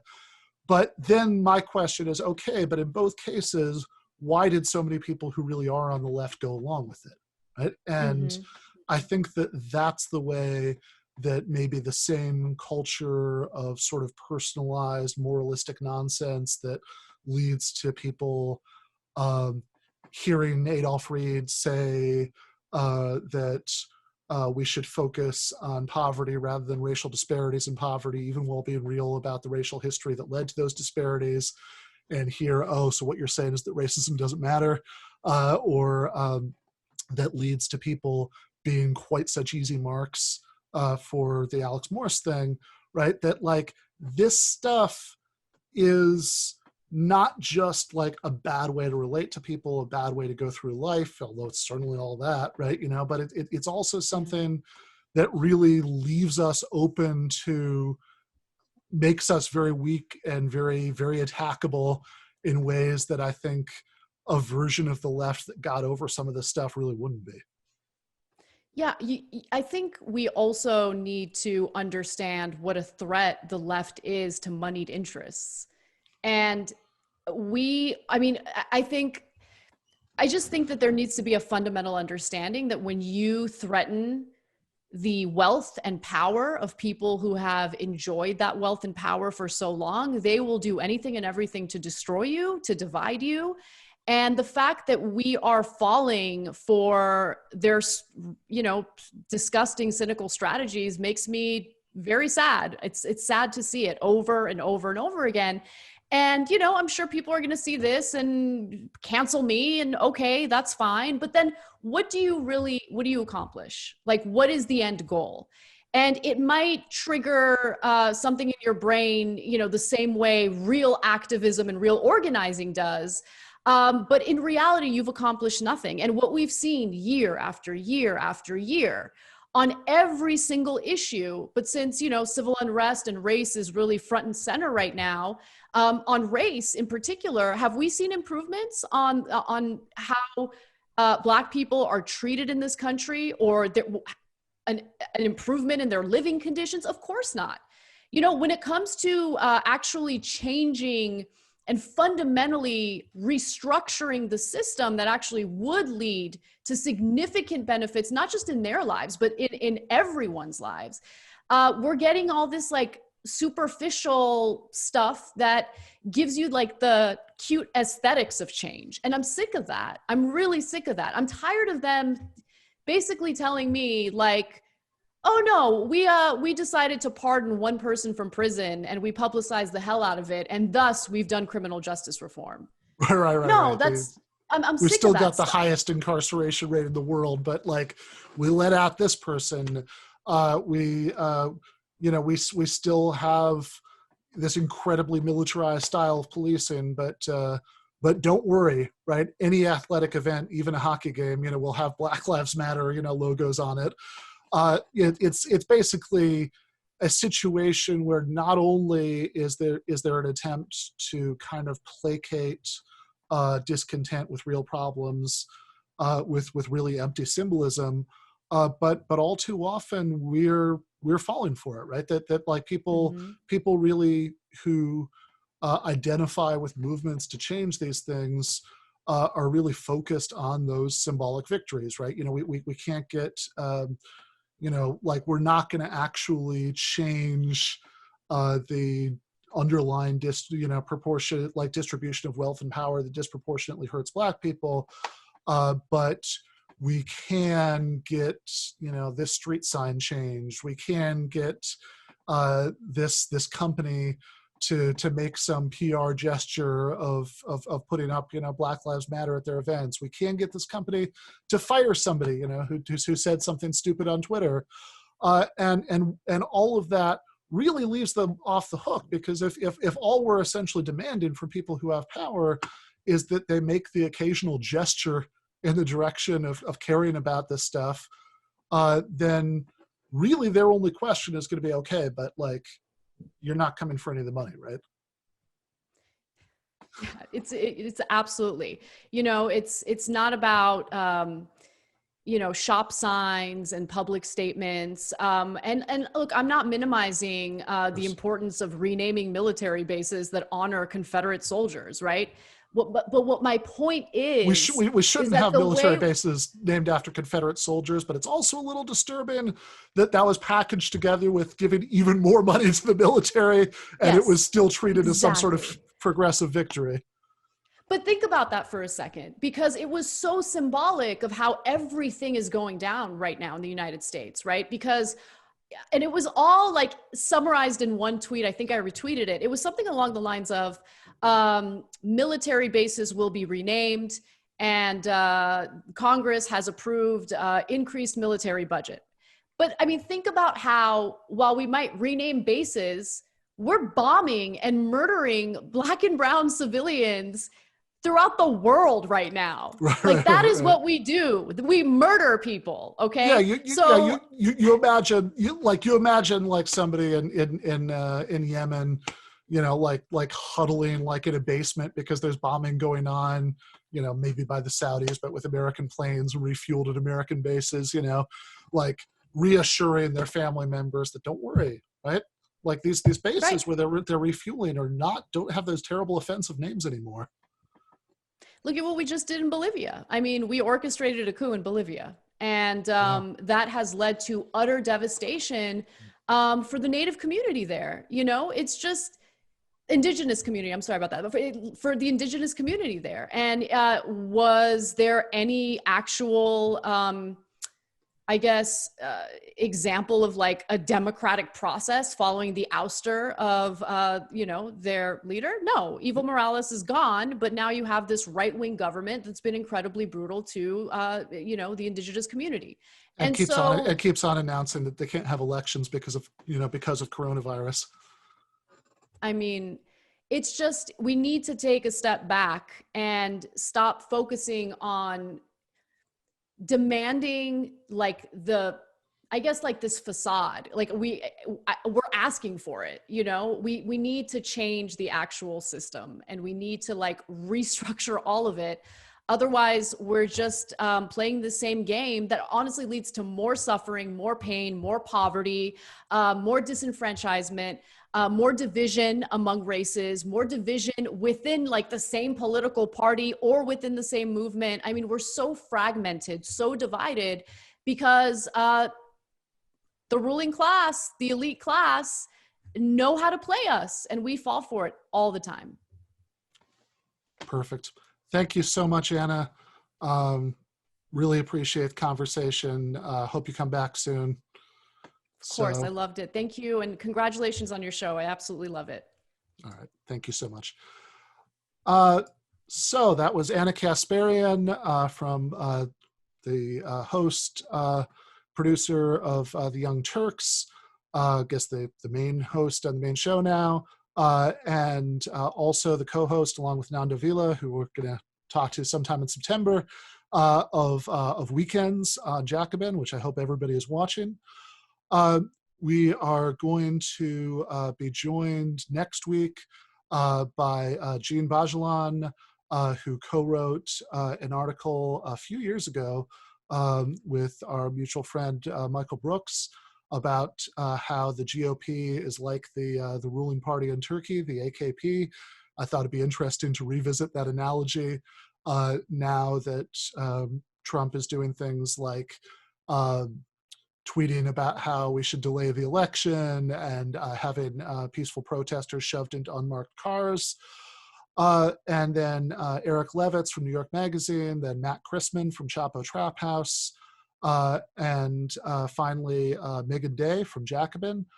So really looking forward to that. Before we sign off today, do you want to just take a couple of quick questions from Q&A? One of them was about book recommendations. The two that the person mentioned were The Code of Capital by Katharina Pastor, hope I'm pronouncing that correctly, and Donut Economics by Kate Raworth. So I have not, but I will check those out.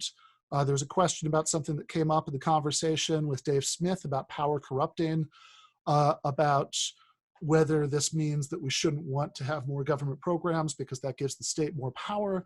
My perspective on that is a little bit different. I think that that we are going to have power. We are going to have some people making decisions in workplaces, for example, and even in terms of things like public safety in any society. It might be a centralized state. It might be Immortan Joe in the Mad Max scenario. It might be a state planner in a planned economy. It might be Jeff Bezos in a largely privately owned economy. But I think that because we think power corrupts, we want to spread around power as equally as at all possible.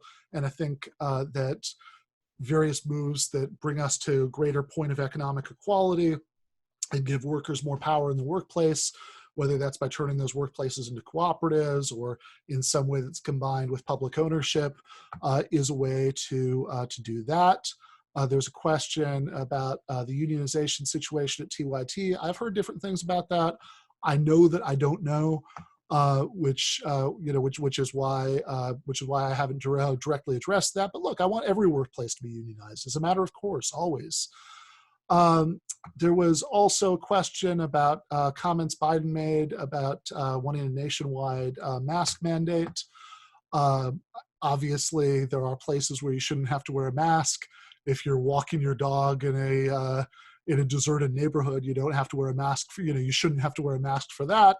I don't think anybody's suggesting that you have to wear one in the privacy of your own home, but certainly in cases like grocery stores, I absolutely think that there should be legal mandates for masks. And this goes right back to the point about power corrupting, because when business owners can economically coerce so-called essential employees to come back to work because they can't get unemployment if they refuse to do so, then those workers are going to be exposed to the possibility of getting this terrible respiratory disease that causes all sorts of pain and trauma, lifelong lung damage, if not death. And so I absolutely believe that as a basic corrective to that extreme imbalance of power, that somebody who's a rich person who owns a business can stay home and be safe for their family while their employees are exposed to people who might have the coronavirus, of course you should have a mandate that people have to wear masks while they go grocery shopping, for example.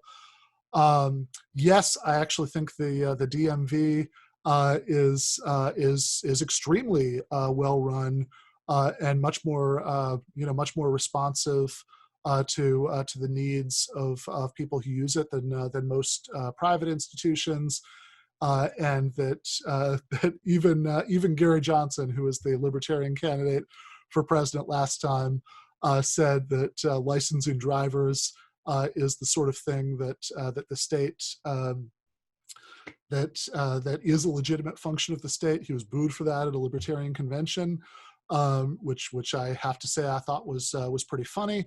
But I think that certainly an example, look, it's annoying to have to wait on lines at the DMV. If you don't like that, you should have more DMV offices.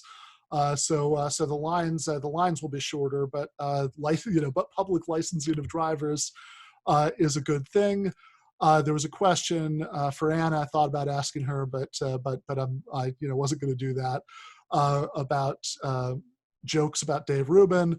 All I would say about that is that Dave Rubin is a living joke. So joking about him is almost redundant.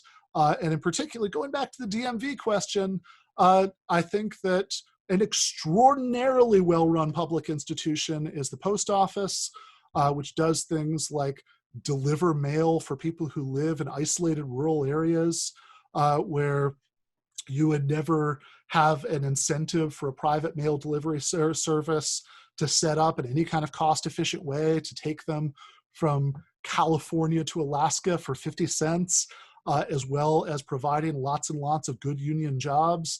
In fact, the Postal Service has been a great driver of upward mobility, especially for African Americans, by giving them those good union jobs. So I think that, in fact, to tie it into the Dave Rubin question, if you go back and watch one of my very favorite clips of Joe Rogan, one that Michael talks about at the beginning of his book, Against the Web, Joe Rogan explaining to Dave Rubin why privatizing the post office would be a terrible idea. This is from a few years ago. It's obviously very timely now, but it's one of the funniest things and one of the best pieces of political argumentation I've seen. I'd strongly recommend it. But on that note, thanks again to Michael Powell from the New York Times, David Griscom from the Michael Brooks Show, the comedian and podcaster Dave Smith from the Part of the Problem Show, Leigh Phillips from Jacobin and a lot of other places, and the co-author with Mikhail Rosworski of People's Republic of Walmart. And last but certainly not least, the great Anna Kasparian from TYT and Jacobin for coming on the show today. I really enjoyed this. I hope you guys did too. I will see you next week with Jean Bajalan, Eric Levitz, Matt Chrisman, and Megan Day. But for now, this has been Give Them an Argument.